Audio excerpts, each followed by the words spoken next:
Bonjour à tous et bienvenue dans cette zone fantôme, je suis Edgar. Et je suis malade. Non, je suis Enzo. Et aujourd'hui nous allons parler de He-Man, ou plutôt de Musclor et les maîtres de l'univers. Maître de l'univers, mais surtout la nouvelle série de Kevin Smith sur Netflix, le Maître de l'univers Révélation, qui fait pas mal polémique. Voilà, donc on va procéder par étapes. Parce Ça que, fait jaser. premièrement, il faut savoir qu'on est méga, on va être salé. Ça c'est sûr et certain. On va être salés les mecs. Vous allez découvrir pourquoi. D'entrée de jeu, on peut déjà se placer et dire que on va être salé non pas par rapport à la série en elle-même, mais par rapport aux gens. Voilà. Par Donc rapport déjà, aux polémiques en fait. Vous avez un petit, Vous savez déjà où on se place par rapport aux polémiques. Vous savez déjà qu'on n'est pas là-dedans, je vous dirai pas si on a aimé la série, restez au podcast et vous le saurez, mais en tout cas par rapport aux polémiques, Du coup, on a un petit sommaire qu'on a fait et on va fonctionner en trois étapes. C'est ça. Du coup, premièrement, on a notre rapport à la série He-Man de base, donc celle des années 80. Ok. Ensuite, on va enchaîner avec notre rapport avec la nouvelle série, donc que vous allez découvrir. He-Man and the Master of the Universe Revelation. Du coup, c'est juste The Masters Ah of oui, the non, Universe c'est ça, oui, c'est vrai. Revelation. C'est ça, oui, non. Et puis, ensuite, nous allons parler de cette merveilleuse chère polémique. Voilà. Donc je pense qu'on peut rentrer dans le Bien vif du sûr, bien sujet, sûr, bien sûr. Donc du coup, première série. He-Man and the Master of the Universe, ou Musclor et les maîtres de l'univers. Voilà. Dans la langue française. Oui, bon, inutile de dire déjà qu'on n'a pas connu cette série à l'ancienne. C'est-à-dire que nous, on est des générations 2001, donc... Après, le truc, c'est que c'est là où beaucoup de gens ont tendance à penser justement ça. Le fait que, moi, quand j'en parle, j'ai que des darons pédants qui me font des...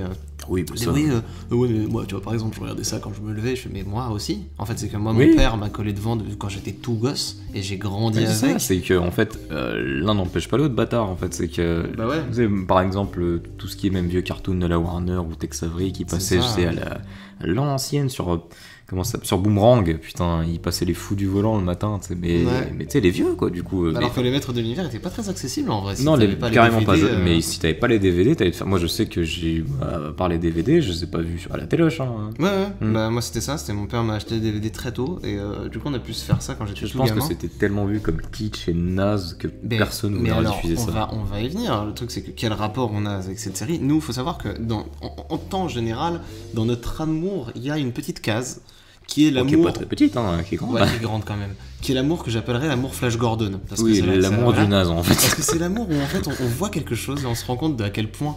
Soit c'était censé servir à autre chose, en l'occurrence là, avant de jouer, soit c'était fait avec des bonnes intentions et ça a foiré complètement, à la manière un peu de Flash en vrai. Flash Gordon, c'est un truc... Flash, oui. C'est un peu un pot pourri de Flash, en fait, c'est très triste parce que c'est quand même un film qui avait vraiment des ambitions, quoi. Ouais. Il y avait une envie derrière, quoi, de concurrencer Star Wars, de faire des trucs vraiment stylés, parce que en plus Flash Gordon c'est quand même ce qui a inspiré à la base George Lucas pour faire Star Wars, donc c'est quand même assez con en fait. Mais c'est raté parce que le film est mauvais, parce que tout est mauvais, mais c'est bien pour ça qu'il est génial, tu vois. C'est ça qu'on aime en fait, c'est ce que disent John et Ted, tu vois, dans Ted, juste tellement naze mais tellement excellent. Mais He-Man c'est pareil pour nous, quoi. C'est que dans la mesure où c'est pas un dessin animé, pour toi c'est un dessin animé que tu connais gamin, moi c'est un dessin animé que j'ai connu assez tard en vrai, mais pas que j'ai connu, que j'ai vraiment maté assez tard, parce que bon, je connaissais les mèmes et toutes les conneries, mais que j'ai vraiment regardé, c'était assez tard, c'était vers 15 ans je crois du coup. Et j'ai tout de suite kiffé en fait, mais j'ai kiffé comme je kiffe Flash Gordon, j'ai kiffé parce que c'est moche, parce que c'est mauvais, parce que les scénarios sont téléphonés, parce que c'est un charme de bâtard. Parce que la VF, c'est ça. Ça fait partie de ces trucs en fait qu'on se regarde un peu comme les vieux Batman doublés à on va se faire les mollets. Exactement, parce que c'est des trucs où en fait Batman, je vais boire la tasse. L'univers a un charme de bâtard, ça c'est clair et net, mais on y viendra plus tard dans tous les cas avec la polémique, mais faut voir à la base de ce truc-là. Moi j'ai des jouets des maîtres de l'univers qui n'ont pas du tout la même gueule qu'ils n'ont dans la série. Oui, c'est que le maître d'armes n'avait pas de moustache. Tila, elle a une espèce de... Moi dans mon jouet, elle a une espèce de truc de serpent de merde sur la gueule. Oui, c'est vrai. Qu'on le voit, je crois qu'on le voit jamais dans la série, ce truc-là, parce que c'est chiant à animer en fait. Et les gars se sont bien rendus compte que... Parce que déjà, mais même le principe du prince Adam, ça n'existait pas. Oui. Le prince Adam, le délire de Clark Kent Superman, c'est un truc que Filmation, la boîte donc, qui s'est occupée de Musclor, le dessin animé, a mis, parce que si je dis pas de conneries, ils avaient animé du Superman, mais pas celui de 40, un autre tout pourri. Et qu'ils avaient bien aimé le principe justement de dualité, de transformation, ça faisait kiffer les gamins, tu vois, genre de Adam, la petite victime qui se transforme en muscleur. Et genre ils avaient mis ça. Bon, du coup, c'était de la merde en plus, parce qu'Adam, c'est littéralement la même gueule. C'est ça qui est génial. Mais voilà, c'est là que tu te dis, mais ça n'a aucun sens. Je veux dire, le mec, il est gaulé pareil, il a la même tête, il a la même voix, il est juste en pagne. Puis alors, ce qui est merveilleux, c'est que du coup, on voit un peu tous les travers de ce genre de truc-là, tous les darons qui vont nous dire, ouais, tu vois, c'est une série culte, machin, et qu'on parle comme quelque chose de sérieux. Non, mais déjà, c'est mauvais, et en plus de ça, c'est. Comment dire, c'est comme les Tortues Ninja. Attention, je m'avance dans un truc où là c'est Salas, la série des années 80 des Tortues Ninja, série animée. Et mauvaise, ouais. Faut arrêter de penser que c'est un truc de ouf, hein. C'est de la merde. C'était fait exactement pareil pour vendre des jouets. C'était animé franchement pas vraiment mieux, quoi. Même les premiers épisodes, hein, c'est pas niveau dernier. Voilà, oui, mais c'est moche quand même. Pas terrible. Donc dans tous les cas, en fait, ces séries-là, on dit pas que c'est mauvais le fait que ce soit fait pour vendre des jouets. On dit que c'était fait pour vendre des jouets et que donc à partir de là, il n'y a pas vraiment de grosse envie artistique en fait. En fait, voilà, il n'y a rien de pédant là-dedans parce que nous, c'est ce qu'on kiffe. Bah justement, parce qu'on a cette culture en fait. Voilà, nous, on est des fans de la première heure du dessin animé fait pour des jouets, parce que nous, on adore l'objet, on adore le jouet, on adore cet esprit-là, on adore cette ambiance-là. Quand on se mate ça, c'est avec un bol de céréales, soit tard la nuit, soit tôt le matin. Et en plus de notre génération, parce que nous, l'intérêt qu'on a aussi, c'est qu'on a le recul de tout le monde. C'est-à-dire que là où eux, ils ont découvert ça quand c'est sorti, c'est vrai que nous on a pas gamin en soi. On a vu tous les trucs qu'il y a eu après, et du coup, remonter jusque-là, c'est une pépite historique. Il y a un côté un peu Indiana Jones, d'aller explorer la merde. Et vous avez notre passion de ça en fait. Ça, voilà, en fait, c'est typiquement ça en fait. C'est la passion du pulp en fait. C'est la passion du vieux dessin animé fait avec 3 francs dégueulasses.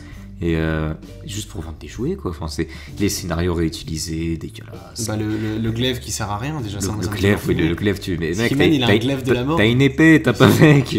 Ah bah tiens d'ailleurs, attends, pendant qu'on y est, je vous conseille, si vous avez pas lu, aux éditions Urban, ils ont fait un truc complètement barré qui est les Maîtres de l'Univers et les Cosmocats en crossover. En fait, vous pouvez le choper là-bas. Vous pouvez le choper que là-bas de toute façon. Oui, c'est vrai. Et en fait, c'est excellent. Je vous conseille la lecture de fou parce que dedans, on voit He-Man vraiment se servir de son glaive et couper des têtes par paquet de 12. C'est bâtard. Ça pleurait de rire. Les mecs ont parfaitement compris l'esprit des Maîtres de l'Univers. Et le rapport qu'il a avec les Cosmocats, c'est juste génial. Non, franchement, si vous avez pas lu ce truc-là, je peux que vous le conseiller, c'est mortel. Et du coup, oui. Mais encore, ça, c'est dans une autre vibe en plus, hein, parce que ça, c'est pas vraiment si kitsch que ça se prend plutôt au sérieux. Bah, pas vraiment. Non, même pas, parce que le comics, en fait, il se prend. Ce qui est génial, c'est un peu ce truc-là de. Ce que j'aime beaucoup aussi, c'est à partir du moment où tu prends un truc hyper kitsch et que t'en fais un truc légèrement sérieux. Mais que ce sérieux-là n'est pas snyderien, comme j'ai tendance à l'appeler, à savoir où tu te branles dessus. C'est du sérieux en mode, les éléments à l'intérieur de l'intrigue sont sérieux, mais du coup le fait... Il y a une bastos à Snyder. Oui, bon écoute, voilà. Bordel. Mais les éléments qui sont dans l'intrigue sont sérieux, mais du coup c'est encore plus drôle, toi, de voir les mecs se dire mais il faut que nous protégions la boule de machin, alors que ça ressemble juste à une espèce de bite brillante. Voilà, c'est ça. C'est encore plus marrant, du coup. C'est sûr. Parce qu'en soi, si tu regardes bien la série He-Man, de base, elle n'était pas dérisoire. Mais surtout, assez sérieuse. Il y avait des gags. Non, elle était légère. Elle était nulle. Mais dans ce qu'elle voulait faire, elle était assez sérieuse en effet. En fait, les scénarios n'étaient pas. Enfin, quand le mec écrivait ça, je pense qu'ils avaient conscience que c'était tout à fait niais et ridicule, mais ils pensaient un peu inculquer, et je pense qu'ils ont inculqué des vraies valeurs à des gosses. Hein, parce qu'il y a des vraies valeurs. Non, mais enfin des valeurs, tu sais, il y avait des petites morales à la fin et tout. Ça, c'est ce qui a pleuré de rire aussi. Mais je pense que darons de He-Man. Mais qu'il y avait un peu dans Inspecteur Gadget, tu vois, dans tous ces trucs-là. Mais dans tous les trucs de l'époque, tu regardes même, on parlait des Tortues Ninja. Ne mets pas tes mains dans la prise pendant que tes mains sont mouillées, tu vois, des conneries. Tu risquerais de te brûler. Et on parlait des Tortues Ninja, typiquement, c'est ça, c'est oui, mais nous sommes 4 frères qui défendons la veuve et l'orphelin parce qu'on est trop gentils. C'est le truc niais des années 80, ça, dans tous les cas. Mais de toute façon, He-Man, dans tous les cas, est à la base de tout ça. C'est bien pour ça que c'est l'un des plus connus. C'est un archétype de héros. C'est un archétype en plus d'être un archétype de héros, la série en elle-même est l'archétype même de la série des années 80. Ah bah en effet, oui. C'est-à-dire que avant He-Man, il n'y avait pas de série animée pour faire des jouets, quoi. Alors, je sais pas si G.I. Joe est apparu après. G.I. Joe est apparu après. Mais tout découle de ça. G.I. Joe découle de ça. Mask aussi. Mask découle de ça. Enfin, He-Man, c'est la base même de ça, en fait. Bah écoute, c'est pas pour rien, en fait. Bah, en effet, ça découle de Star Wars. Et en fait, alors à l'inverse, tu vois, par exemple, pour me faire l'avocat du diable, on parlait des darons un peu pédants qu'on a pu connaître. Il y a pas longtemps, j'ai parlé avec un mec justement de la quarantaine, et on parlait de la nouvelle série de He-Man, et lui il me disait qu'il n'aimait pas du tout, en fait, même quand il était gamin, surtout quand il était gamin, ces dessins animés là. C'est-à-dire que lui, il me parlait de Goldorak, il me parlait d'Albator, ce genre de choses là, qui n'étaient pas fait pour vendre des jouets, qui étaient fait pour être des animés, si tu veux. Et en fait, je comprenais parfaitement ça. Il y avait une vraie intention dans le scénario, dans le délire. Il parlait de Cobra, tu vois, ce genre de trucs là. Et je comprenais parfaitement son point de vue, parce que je me dis, mais en effet, quand t'as un gamin et que tu vois les mecs, c'est juste des pubs de 20 minutes. Oui, quand t'as un temps soit peu de jugeote pour te dire putain, non, merde, attends, regarde une pub là. Et du coup, il y a quand même des gars qui ont un temps soit peu de bon sens, qui vont avoir conscience que justement, G.I. Joe, Mask, He-Man, les Tortues Ninja, c'était que des trucs qui étaient là pour te vendre des bouts de plastique. C'est bien pour ça qu'il y a eu une explosion, je pense, du manga, surtout en France. Parce qu'ils se sont rendus compte que, oh putain, on peut créer des trucs. Ouais, parce que tu regardes, surtout dans les années 90, pas mal, parce qu'on a eu toute la génération 80 où c'était que ça. Les dessins animés français chiants à base d'animaux qui parlent là. Ouais. Et après, dans les années 90, sont venus Dragon Ball, sont venus Sailor Moon, sont venus tout ce que tu veux, enfin des trucs complètement what the fuck, complètement barrés, en plus qui n'avaient rien à voir visuellement et aussi dans les scénarios, avec des vrais arcs, des épisodes qui suivent, qui plus est. Et puis les mecs ils tentaient des choses, niveau artistique, tu t'avais jamais vu. Niveau artistique c'était beau, c'était vraiment beau, il y avait des vrais mouvements d'animation. Des effets que tu n'avais jamais vu. Typiquement la nouvelle série He-Man Révélation est très inspirée des combats manga, tu vois. Et en fait, même avec le fait que ça se suive dans le scénar, qu'il y a des arcs et tout. Une vraie continuité, Parce que des cliffhangers. Ça aussi, c'est un truc qui est intéressant et dont on va pouvoir parler avec Révélation, là. C'est qu'en fait, les maîtres de l'univers étaient voués à ne pas évoluer, en fait. Quand tu regardais, c'était ce qu'on appelle un serial. Et bon, contrairement aux Tortues Ninja, où il y avait un semblant, des fois, de trucs où les ennemis, en fait, Krang, il évoluait un peu, il devenait. Il devenait vraiment un robot de la mort, mais ils avaient au moins ce truc-là. Tu vois, dans les maîtres de l'univers, tu regardais, en fait, typiquement, c'est un peu ce que j'appelle la Scooby-Doo. Tu sais, t'as un arc type qui se passe dans chaque épisode. Oui, c'est ça. Et Scooby-Doo, c'est pour ça qu'ils arrivent dans un endroit, il y a un élément, on trouve le monstre. Baston contre le monstre, c'est qui ? C'est le mec qui a été placé au début d'épisode. C'est pour ça que tu sais où ça va à chaque fois, en fait. Exactement. C'est pour ça que c'est très mauvais, en fait. C'est mauvais parce que tu sais où ça va. Enfin, tout est prévisible. T'es jamais surpris en fait dans He-Man. Oui, bien sûr. Mais après, en même temps, si tu cherches à être surpris. À la limite, t'es surpris par les gueules d'Adam, par les fails d'anime, mais t'es pas surpris dans le scénario. Tu vois. Et puis même, un truc qui est trop marrant, c'est le lore. Oui, le lore. Récemment, là, j'ai vu une édition d'un truc qu'il faut se taper quand même. C'est tous les mini-comics qu'il y avait et dans les figurines et dans les trucs qui sont sortis un peu à part. C'est un peu un melting pot de tout ça. Le truc fait, sans exagérer, je crois qu'il fait 400 pages. Et je serais curieux de me le taper parce que là-dedans, ça a l'air vraiment, comment dire, Star Wars-esque. C'est-à-dire que ça a l'air d'être pas hyper trash, mais ça a l'air d'être beaucoup plus sérieux dans ce que ça fait. Après, et de développer le lore. En fait, surtout, il y a un problème dans He-Man, c'est que le lore des comics n'est même pas le même que le lore de l'anime. Ça c'est sûr. En fait, c'est qu'il y a 2 He-Man. Ouais. Mais tu regardes même typiquement, en plus d'avoir 2 He-Man, donc je vous explique, pour ceux qui sont pas vraiment au courant, He-Man à la base, donc c'est des jouets. C'est la série de jouets He-Man de Master of the Universe qui n'avait pas d'animé. La seule chose qu'il y avait pour vendre les jouets, c'était des mini-comics distribués à l'intérieur pour que d'ailleurs, mini-comics l'idée des mini-comics qui a été inventée au pif lors de la réunion de présentation. Allez voir le That Toys Who Made Us, c'est très cool. Mais les mini-comics donc présentaient l'univers ainsi que les personnages, mais le truc c'est que comme ils ont été faits avant la série, qui raconte pas du tout la même histoire. Musclor, c'est un vrai barbare dedans, donc comme je vous dis, il n'y a pas de délire de prince Adam. Eternia, c'est pas aussi crypto-gay que ça peut l'être dans la série. Et la série n'a rien à voir en fait. Ouais, puis d'ailleurs, c'est marrant parce que quand tu vois que t'as des éléments qui sont repris dans la série, comme le château des ombres, on s'est constamment dit, on s'est toujours dit, mais le château des ombres, c'est pas un château accueillant. C'est que moi, quand j'étais petit, je croyais que c'était le château des méchants, moi, le château des ombres. Je me suis toujours dit, pourquoi la sorcière des gentils, elle est dedans et pourquoi ils défendent ce château-là parce que ça n'a aucun sens en fait. Mais tout ça pour dire que oui, que même dans les jouets, par exemple, les motus classiques sont adaptés des originaux, donc le maître d'armes n'a pas de moustache. Et à côté de ça, ils ont ressorti une autre gamme de jouets de la même taille, en plus, très malheureusement, mais qui elle est adaptée du dessin animé avec le prince Adam. Ils sont beaucoup plus lisses. Alors c'est là où ils ont parce que c'est fait exprès, parce qu'ils ressemblent au Filmation. Mais ouais, les motus classiques. Et c'est ça qui est incroyable avec He-Man, avec cet univers qui est super, c'est que c'est tout un lore, et je pense que tout l'intérêt de He-Man se prend quand t'as tous ces petits détails-là. Je pense qu'en fait, si tu regardes le dessin animé en soi, très vite tu te fais chier. Mais si t'as tous les détails qu'il y a autour, toute l'histoire, tout le pourquoi, tout le comment, en plus du fait que si t'aimes collectionner des jouets, c'est une pépite, et surtout parce que les jouets pour l'époque étaient vraiment mortels. De toute façon, c'est une vraie bulle nostalgique des années 80. D'où la polémique dont on va parler plus tard. Bien sûr, mais en fait, c'est que là où les mecs étaient forts, et de toute façon, c'est le coup de poker en fait qu'ils ont fait, c'est que les mecs ils ont réussi à réunir tout ce qui plaisait aux gosses des années 80 en un seul truc. Il y a de la SF à la Star Wars, il y a du médiéval fantastique à la Conan, il y a des blagues de merde, enfin des blagues pour gosses, enfin c'est... Ouais, il y a Orko. Il y a Orko, tu vois, qui est juste un sidekick dégueulasse. Je sais même pas si Orko existait de base. Je crois qu'il existait pas, je crois qu'il a été créé pour la série, Orko. Je veux pas dire... Mais je dirais pas de conneries, je pense qu'il existait quand même déjà. J'ai feuilleté les comics, j'ai pas vu une seule trace de Orko. Hein. Ouais, je sais. Et ça m'étonnerait pas, parce que vu le caractère du personnage, c'est typiquement le genre de perso qu'on calait dans les... Non, mais parce que dans tous les cas, tous les caractères des personnages ont été changés, tu vois. Ouais, mais Orko, à ce moment-là, c'était un magicien vraiment badass.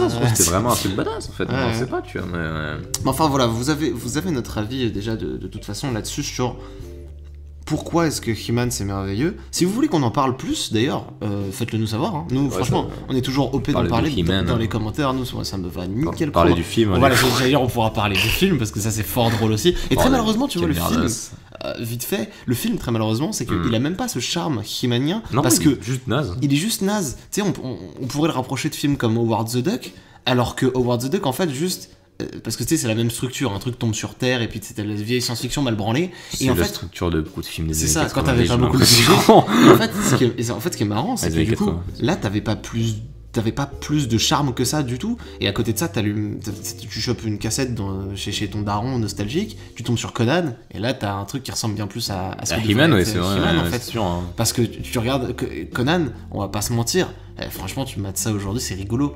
Parce que malgré le fait que c'est un très bon film, hein, il y a quand même des trucs badass. Il y a des trucs badass dans Conan. Seulement, le ton du film est tellement barré que ça en devient quelque chose de lunaire, vraiment. Le 1, je trouve pas. Le 1, il est lunaire de ouf. Le 1, au début, quand tu vois Conan en mode esclave et tout... Mais parce que c'est très bien fait. C'est très bien fait, mais dans l'histoire, c'est tellement... Le type...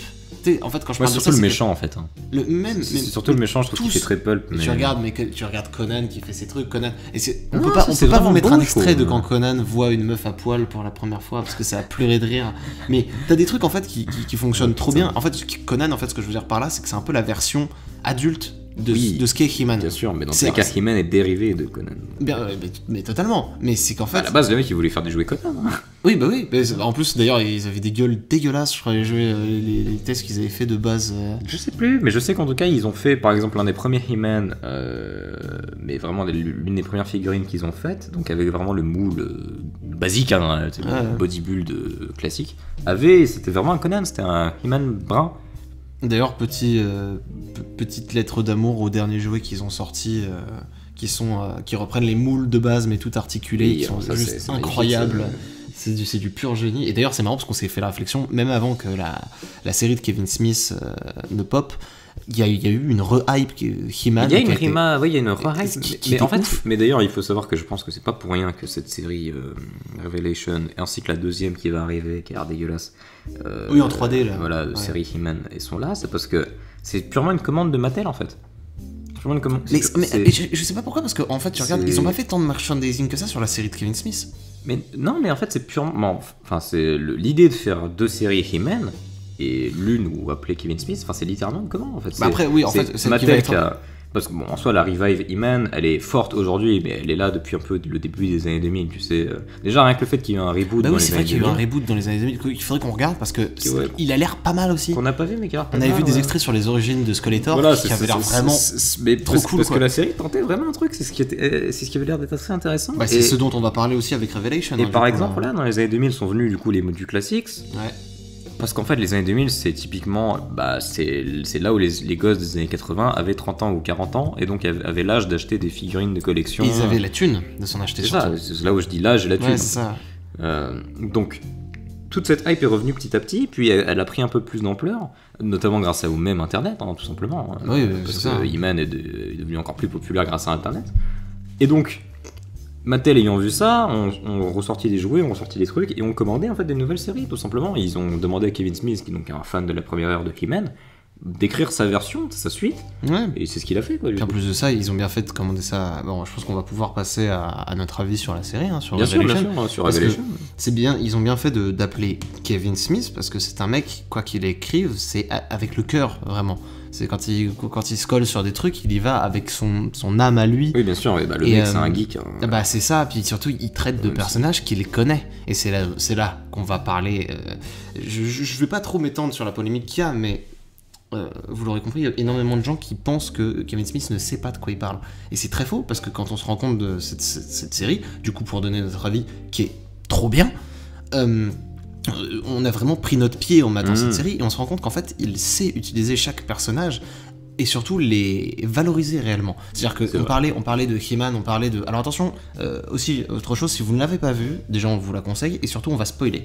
Oui, c'est ça. Parce que sinon on pourra pas vraiment parler de grand chose. Donc à partir de maintenant, vous pouvez pas comprendre les polémiques si vous avez pas vu la série. C'est ça. Donc, et donc en fait, si vous voulez, pour ceux qui l'ont vu du coup, qui sont encore là, il utilise tous les personnages de la manière dont il faut. Adam se sacrifie, Skeletor reste... Parce qu'il faut pas oublier non plus que il a fait une suite, lui. C'est la suite de la série de base. Et donc, à partir de là, prenant ce principe, il doit respecter certains codes qui étaient déjà instaurés dans la série de base et recréer les siens, tout en essayant de changer entre guillemets un peu les personnages de manière à ce qu'ils deviennent intéressants. Donc Adam, au lieu d'être juste un mec qui fait je suis Adam, je suis Musclor, ça devient un mec limite, je dirais limite silencieux, il est un peu dans son coin, tu vois. Et c'est vrai qu'il parle pas beaucoup au début. Ah oui, et il agit seulement. Tu sais, il se lève, il fait son devoir, tac, et quand on lui demande, quand on fait attends, mais ça se barre en steak, il dit écoute, et sans tergiverser, c'est d'ailleurs là où beaucoup de gens ont trouvé sa mort pas terrible, c'est qu'en fait, quand il meurt, il le fait avec un grand sourire et sans vraiment de drame, parce que pour lui, c'est son devoir de faire ça. Oui, c'est vrai que le mec, il s'y attendait en fait presque. Le mec, il s'est dit écoute, un jour, il faudrait que je fasse ça, je le fais. Ouais, il se disait, je vais bien canner un jour. C'est ça, et pour rester sur Musclor, parce que c'est le gros point négatif que tout le monde a trouvé à cette série, en fait, je vois exactement ce que veut faire Kevin Smith et je trouve ça très intéressant. En fait, surtout, je ne comprends pas, parce que les gens gueulent donc partout que Kevin Smith a détruit leur enfance. Mais ça, c'est le truc basique de mec, le He-Man existe toujours, si tu peux les mater, tu te les lances. Mais ça, c'est pareil. Puis, c'est à partir du moment où quelqu'un veut faire évoluer ses personnages. En fait, c'est ça, je ne comprends pas quel intérêt ça aurait eu que Kevin Smith refasse He-Man basique, comme à l'ancienne. Ça aurait été juste revoir la même chose. Mais je ne comprends pas pourquoi les gens veulent toujours revoir la même putain de chose. Mais en fait, c'est que les mecs, ils veulent juste ce qu'ils veulent, et c'est ça, ils le diront jamais, c'est un remaster. Ils voudraient juste que ce soit réanimé. Mais le problème de ça, c'est que quand tu regardes, par exemple, tout ce qu'on reproche à la nouvelle trilogie Star Wars, c'est ça. Oui, mais exactement. Mais maintenant. Oui, c'est ça. Genre après, c'est que quand le 7 est sorti, justement, il y a eu cette hype où tout le monde a fait oh putain, le 7 est génial parce que on sortait de la prélogie en plus de ces conneries, donc les gens ont vu ça leur a rappelé un peu leur enfance. Puis est venu le 8, le 8 pour le coup qui est un peu toniqué, puis est venu le 9. Puis voilà, on sait ce qu'est le 9 quoi. Et aujourd'hui, dans tous les cas, même le 7 n'est pas aimé en fait. Parce que les gens ils ont eu un recul. Déjà depuis que Disney a fait. Au fait, c'est vrai qu'on savait pas où on allait. Voilà, déjà. Parce qu'en fait, c'est ça le truc. Et tu prends un excellent exemple, c'est que oui, en effet, dès que tu te mets à essayer de refaire entre guillemets la même sauce, juste en camouflant le fait que t'aies juste envie de refaire ça pour, et attention, faire du fric. Parce que là, ce que tout le monde dit, j'ai pas trop envie de parler de polémique tout de suite, mais. Qu'on soit clair dès maintenant, Kevin Smith, quand il écrit tout ça, c'est pas pour faire du fric. Kevin Smith, quand il écrit tout ça, c'est parce qu'en effet, il trouve le personnage de Tila bien plus intéressant à creuser. Et honnêtement, les mecs, qu'on se le dise là et maintenant, franchement, le personnage de Tila est tellement plus intéressant à creuser que He-Man. Tu veux creuser quoi avec Musclor? C'est un mec bodybuildé qui tape des trucs. Je veux dire, putain, mais Musclor est marrant. Musclor est rigolo parce que il a une bonne gueule, parce que c'est cool ce qu'il fait, et c'est tout. Je veux dire, tu tiens pas ça sur toute une série, bordel. À moins de changer radicalement, et c'est ce qu'ils avaient l'air l'air de faire dans la série de 2002, son caractère, tu ne peux pas faire évoluer ce mec-là, parce que c'est littéralement un archétype. Et puis même Tila était un archétype en soi, tu regardais, c'était... Alors, Tila, même pour l'époque, moi ça m'a toujours fait marrer, parce que je voyais le truc et je me disais, il y a quand même des passages où, en fait, elle fait la même chose que He-Man, elle est pas tant en détresse que ça. Et en soi, oui, c'était pas mal pour l'époque. Et moi, je sais que quand j'étais gamin, Tila, c'était Tila, quoi. Tu sais, c'était la daronne pour moi. Moi, je voyais Tila et He-Man, pour moi, c'était les papas. Ils débarquaient, et bon, Tila, He-Man, le maître d'armes, pour moi, c'est le même combat. De toute façon, les trois, ils étaient sur un piédestal. Ils le sont toujours, hein, bien sûr. Et encore plus, je dirais même maintenant, avec la série de... Voilà, parce que Tila est un personnage, déjà, moi, quand j'étais gamin, je ne comprenais jamais. Je me suis toujours dit, mais pourquoi vous lui cachez à Pourquoi s'il y a bien une meuf qui pourrait être dans la confidence, c'est elle, plus qu'Orko, déjà. Ça, ouais. Je veux dire, d'un côté, il y a un mec qui est complètement con et qui dit des conneries toutes les 2 secondes. Ouais, puis qui est même pas foutu de garder un secret, c'est qui est méga maladroit. Putain de secret, voilà. Et de l'autre, t'as cette meuf qui, genre, tu pourrais lui dire, elle ferait... Ah d'accord. Et puis c'est la sagesse incarnée, tu sais. C'est ça, elle ferait. Ah bah d'accord, bon bah c'est cool, machin. En plus de ça, parlant de sagesse, on va protéger ça, voilà. Ouais. Même le roi lui il est pas au courant de ça de toute façon. Et tu vois, parlant de sagesse, chose intéressante, c'est que Tila, et je veux pas toujours parler de polémique, mais contrairement à ce que beaucoup disent, elle n'est pas parfaite. Hein. Tila, dans cette série, quand elle est névrosée, bon, tu la comprends, mais elle exagère quand même un peu, tu vois. Mais surtout, on ne dit pas qu'elle a raison. Ben voilà, c'est ça. Parce qu'en effet, Tila envoie chier tous les mecs de la série. Parce qu'elle est déçue que... Elle envoie même pas chier tous les mecs de la série, elle envoie chier tous ceux qui l'ont fait chier. Non, mais par définition, elle envoie chier tous les mecs de la série parce que tous les mecs de la série sont des mecs qui l'ont fait chier. Ouais. Donc, que ce soit Triclope qui est juste un enculé ou le maître d'armes qui l'a menti. Donc, par définition, oui, elle envoie chier tous les mecs de la série. Mais on dit pas... Enfin, c'est pas pour autant qu'on dit qu'elle a raison. Ouais. Genre, la série se place plus du point de vue du maître d'armes qui lui dit bah, meuf, on s'en bat les couilles en fait de tes problèmes personnels. Ouais. Viens m'aider, il y a un délire un peu plus grand qui se prépare. Puis même elle est un peu apathique, tu regardes au début, elle fait ça pour la thune en fait la meuf. Oui, mais c'est déjà fait à aucun moment. Et ça lui va très bien d'ailleurs, ça c'est un putain de caractère. Parce que là le personnage devient vraiment intéressant. Parce que si tes persos se ressemblent tous, t'as aucun conflit, t'as aucun intérêt à regarder cette série. L'évolution du bail, c'est quand même qu'à la fin, à la fin de la série, elle a pardonné Adam. Quoi. Enfin, oui, puis en fait, surtout même pour rester à parler de Musclor, je veux dire, Musclor, dans toute la partie où ils sont dans l'espèce de paradis, en fait c'est méga intéressant. Moi, je veux pas vous cacher que quand je regardais ça, je me disais un peu genre, bah ouais, mais en fait c'est con parce que qu'est-ce qu'il a d'intérêt comme jusque-là, parce qu'il est mort quand même très vite. Oui, et en fait, moi il y a une phrase qui m'a frappé où j'ai fait, ah là, ça c'est intéressant ça. Et c'est tout con en fait, c'est une phrase qui définit tout le personnage qu'a voulu décrire Kevin Smith. Et chose que beaucoup de gens n'ont pas dû capter, c'est qu'il y a toute cette phrase où tous les mecs qui sont donc overstock autour de lui, c'est des musclores quoi. Disent ouais mais Adam on l'appelle petit muscle parce qu'il est frêle comme une merde. Et en fait, ici, on choisit notre apparence. Et lui, il a choisi d'être Adam.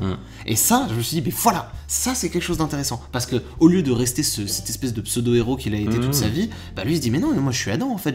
C'est tout comme Clark Kent resterait Clark Kent. Là, c'est exactement pareil. Et ce que Kevin Smith a compris, là où Kevin Smith comprend aussi le personnage de Superman. D'ailleurs, c'est marrant parce qu'on avait commencé à lire le scénar de Superman Lives. Kevin Smith a écrit un film avorté Superman qui devait être réalisé par Tim Burton. Image de Nicolas Cage à présent. Voilà. Et donc, Superman Lives, bon, sous la demande de Warner, mine de rien, s'inspirait du comics qui avait fait fureur à l'époque, Superman, enfin la mort de Superman. Ouais. Et donc, ça fait pas depuis. Voilà, donc comme quoi, c'est pas depuis BVS qu'ils veulent le faire canner, hein, parce qu'ils ont aucun respect pour ce personnage, mais bon. Et donc, ils voulaient déjà le faire à l'époque. Ils ont demandé à Kevin Smith d'adapter un peu ça en film et il a écrit Superman Lives. Et en effet, c'est vrai que c'est très drôle parce que la structure est la même. Dans la structure, c'est assez drôle, oui, parce que Superman meurt dans les 30 premières minutes du film. Enfin, ce qui s'avère être les 30 en plus, il meurt pas spécialement héroïquement. Il meurt merde. En plus, il meurt, puis à côté, t'as Lex Luthor qui le trash talk. C'est limite un rap contenders. D'autant plus que les actions qu'il a eu jusque-là étaient pas. Étaient proutes, quoi. Alors, on vous décrit ça, excusez-moi, ça paraît un peu private parce que pas beaucoup de gens sont au fait du scénario, mais en gros, pour vous dire, dans ce que ça fait, c'est à peu près le même genre que dans Revelation en fait. Et à la fin du scénar, bah il revient. Il a 4 tonnes de costards au fur et à mesure du scénario parce que bon, faut vendre des jouets, mais il revient quand même. Il y a un truc où je pense que Kevin Smith aime bien cette idée de casser ces personnages pour les faire revenir juste derrière. Et alors là, chose intéressante, c'est que même si nous on a eu cette petite frustration de ne pas voir plus Adam casser, Musclor péter des gueules, on espère quand même un combat de fin. En fait, on s'est quand même dit, c'est sûr qu'il y a un moment où ça va bastonner avec... Moi, franchement, pour le coup, là, si on peut passer peut-être aux craintes, ou j'espère en fait, en tout cas, que Adam va quand même revenir en Musclor. Je pense aussi, mais alors j'espère, parce qu'à mon avis, et c'est là où on parle clairement, on est entre geeks qui font des théories, hein, d'accord. À mon avis, en fait, tout l'intérêt que va avoir... Musclor, ça va être de faire sa vraie action badass. Je pense qu'en fait, le début, c'était un avant-bouche de Musclor, il a fait son taf, comme d'hab. Donc il s'est sacrifié pour l'univers.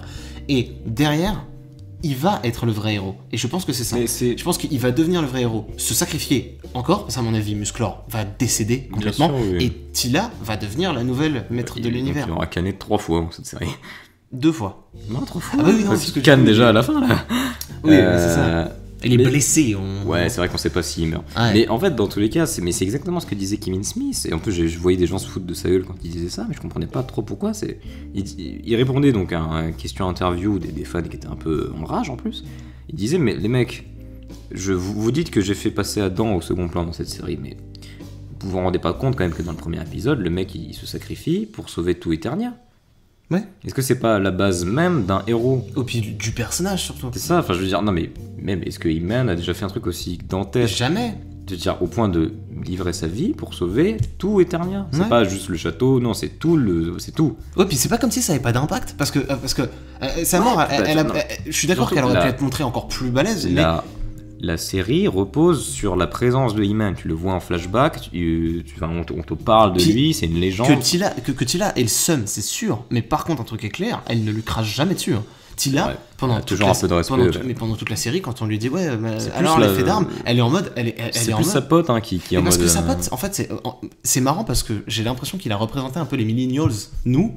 Oui, un peu, ouais. Dans cette meuf, à savoir, je suis, mais je comprends pas trop. C'est vrai qu'en plus, elle se fout un peu d'Adam en mode il était kitsch, machin. Parce qu'en fait, elle ne l'a pas connu. C'est un peu le truc d'une autre époque, ouais. C'est ça, elle ne l'a pas connu. C'est le héros dont tout le monde parle. Elle a vécu. C'est pas pour rien que c'est une mécano, et c'est là, je trouve, tout le génie de Kevin Smith, c'est de creuser l'univers dans le sens où, bah oui, en effet, il y a magie et mécanique. Et le fait que si la magie se barre, la mécanique prend toute la place. C'est ça, du coup, t'as Triclope qui débarque là. Et t'as cette meuf qui est donc une mécano qui ne connaît pas la magie et qui est pas du tout à l'aise avec ça.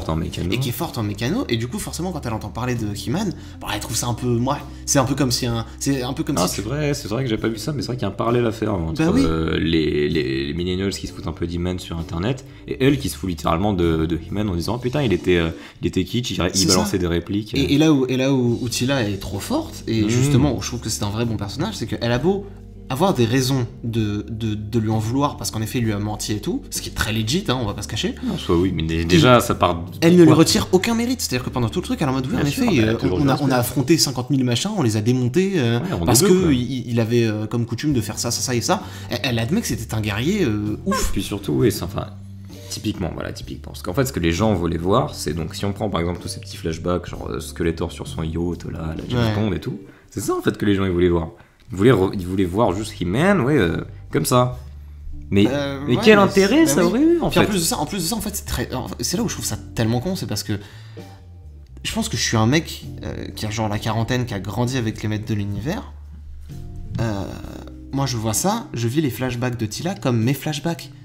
Tu vois ce que je veux dire? C'est qu'en fait, tu les vis avec elle, les flashbacks. Tu te revois toi aussi téléporté à l'ancienne. C'est ça, à l'ancienne, dans des scénarios kitsch où Skeletor il a des bateaux. Les gens ont juste été. Des bateaux pirates. Des bateaux pirates qui ont des gueules de yacht. Mais c'est ça, voilà. Mais en fait, les gens ont juste été blessés parce que beaucoup n'acceptent pas de voir un personnage changer et surtout changer au point de décéder en fait. C'est ça qui est très dommage, c'est parce que Kevin Smith, lui, il se ramène, il met un point d'honneur à mettre une fin en fait. Lui, il se dit écoutez, moi je vais clôturer le truc en fait, là ça va être. Surtout, il dit je vais faire avancer le délire. Pour une bonne fois pour toutes. Le truc qui a stagné depuis 40 ans là. Puis arrête, puis franchement. Alors attention, là on s'adresse surtout à tous ceux qui font chier. Je pense qu'on peut très vite passer en polémique. Ah, mais je n'ai pas honte de le dire, hein, monsieur. Non, après, il y a. Parce que pour toujours rester dans la série, en fait, pour pas encore vraiment. Je vous le tease, la polémique. Non, parce qu'il y a toujours des trucs intéressants à dire sur la série. En elle-même, en fait, c'est que. Il y a quand même des trucs que j'ai pas trop aimé, comme dans la série. Je trouvais quand même que le rythme était un peu bâtard, hein, quelquefois.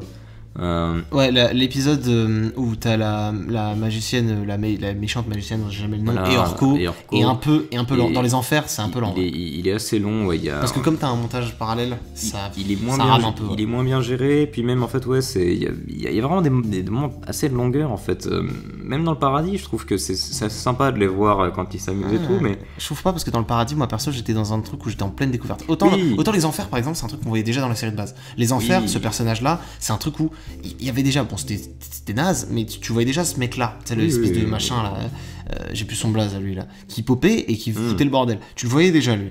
Et le paradis, c'est quelque chose. Déjà, moi, je n'étais pas au courant quand on disait les maîtres de l'univers. Je me suis jamais dit qu'il y avait eu d'autres musclores. En fait. C'était d'autres musclores, que c'était une espèce de tradition qui se transmettait. Et c'est trop bien. Ce qui est marrant, je crois que c'est Archaeotos qui disait ça, c'est que les mecs, ouais, voilà, la plupart des gens qui se disent fans de He-Man n'ont même pas remarqué que tous les maîtres de l'univers là sont des références à des jouets qu'on n'a jamais vus dans la série animée.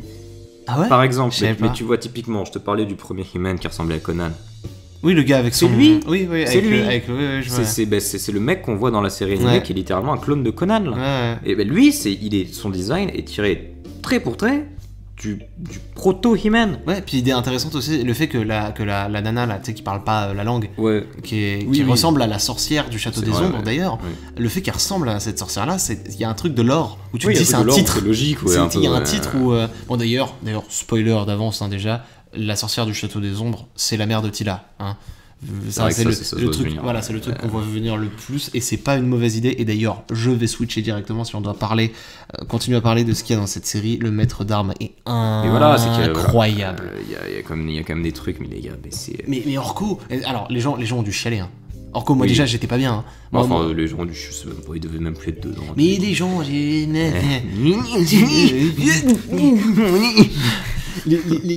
Orko a la meilleure mort de la planète, les gars, je veux dire. Déjà, il a la meilleure action au monde. Puis Orko, quoi. Putain, Orko, les gars. Venez pas me dire que oui, mais Orko, quand même. Orko, vous avez vu ce que c'était dans le.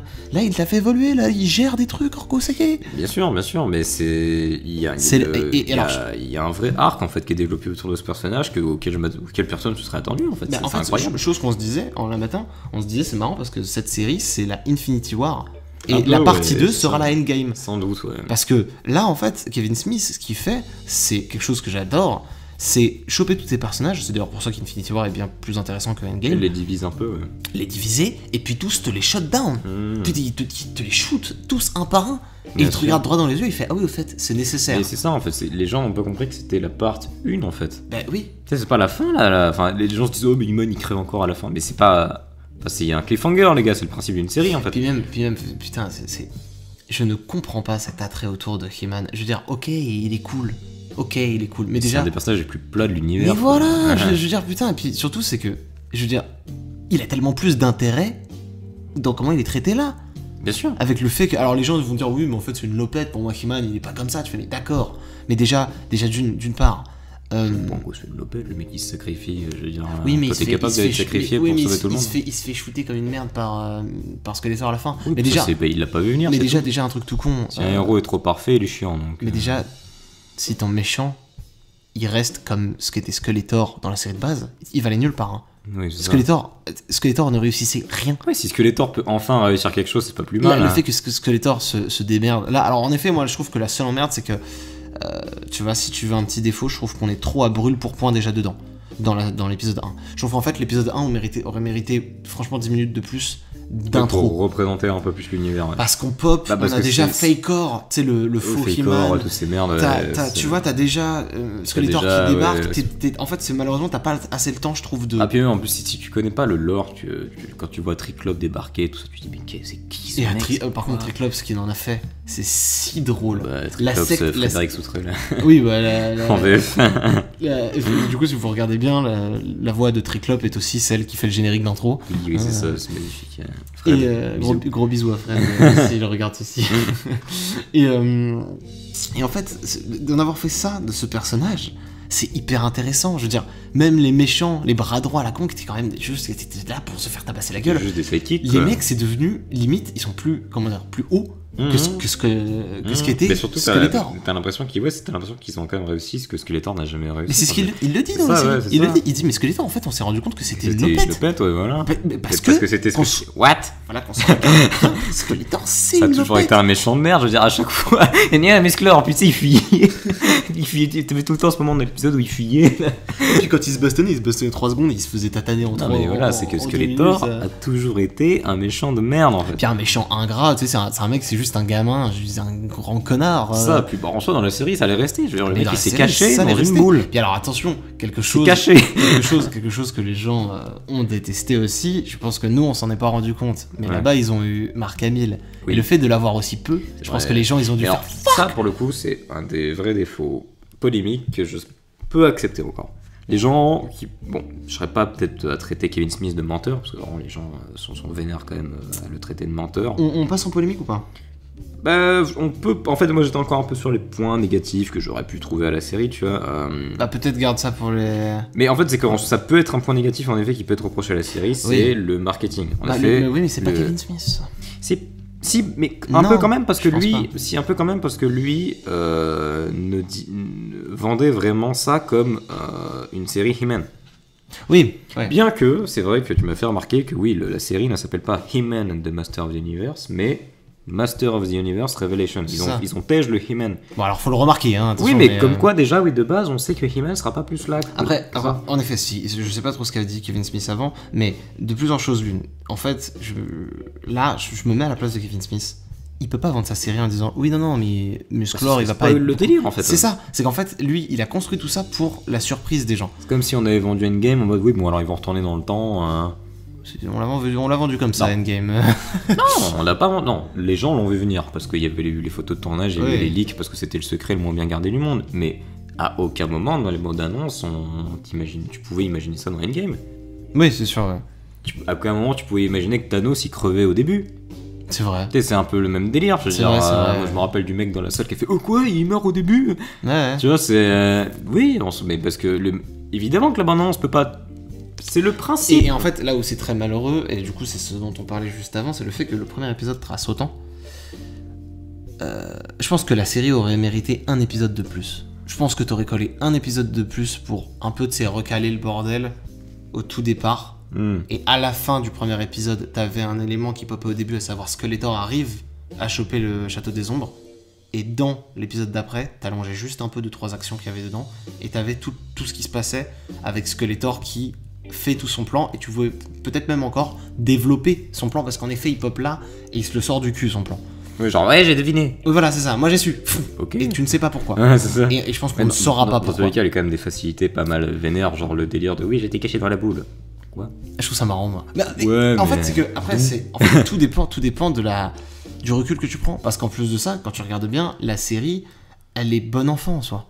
C'est-à-dire qu'en fait... Oui. Ah si, mais si, elle est bonne. C'est vrai qu'elle est pas... Parce que c'est du He-Man. Ouais, c'est du He-Man. C'est du He-Man. Le mec, il voit ça en mode, genre, moi je montre ça à mon gamin, t'as 3 gouttes de sang au début quand Musclor, enfin quand Skeletor il se fait planter, et puis c'est marre, quoi.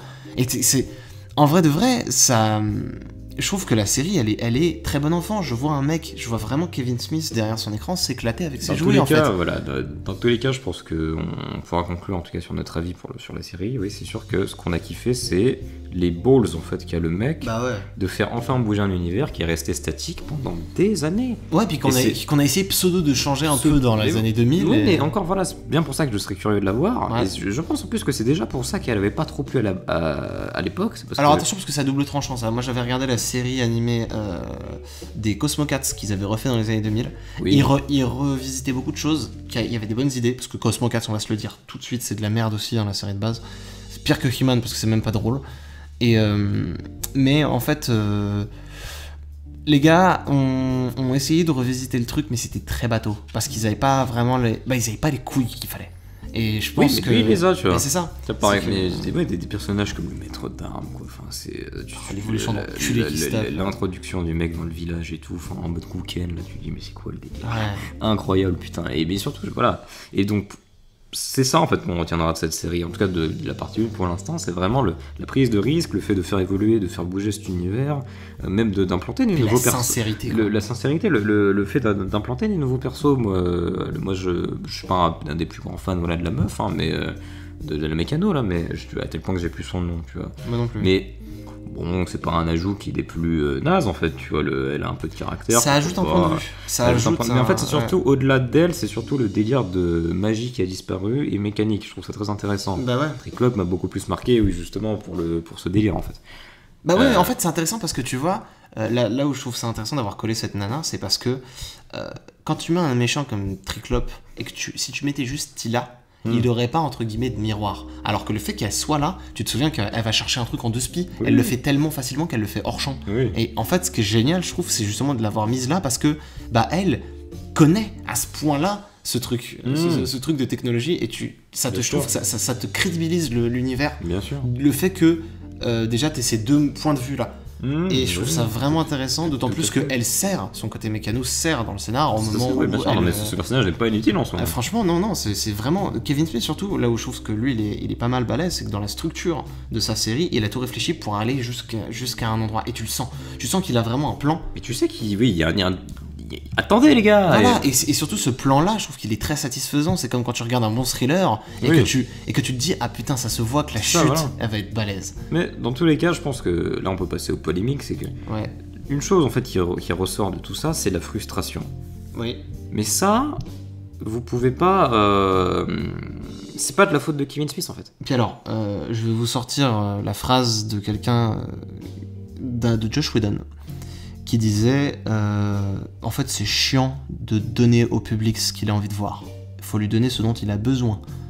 Et je trouvais ça sympa. Et attention, autre chose que je vais reprendre, la phrase d'un grand monsieur qui s'appelle Alexandre Astier, qui disait c'est pas au public de choisir ce qu'est une série ou ce qu'est un film, c'est à l'auteur. Quand l'auteur fait quelque chose, c'est parce que l'univers est ainsi et qu'il doit être ainsi. C'est pas les auteurs de... Kevin Smith n'est pas l'auteur de base de... Ouais, vas-y, fous-toi. les auteurs, ils étaient juste là avec un cahier des charges pour vendre des jouets. Et des morales. Et des scénarios bateaux repiqués à d'autres scénarios. C'était que des yes man dans une entreprise, quoi. Avec des stats et ils voyaient que Skeletor il marchait. Là où vraiment Kevin Smith, c'est un mec derrière son ordi qui posait, quoi, tu vois. Et puis la série, il l'a pas écrite comme as, quoi. Enfin, c'est réfléchi. C'est réfléchi. Et c'est ce que je trouve très satisfaisant avec cette série. Et d'ailleurs, ce que personne n'a noté, c'est que la structure, elle fonctionne. Oui, c'est ça. La structure, elle marche. En fait, les mecs, c'est une série. Déjà, d'une part, il avait beau nous vendre quoi que ce soit. Autant le marketing nous disait, ouais, après 40 ans, il revient. En effet, je comprends ça. Le côté, les mecs, ils ont le seum parce que, putain, c'était Musclor qui était promis.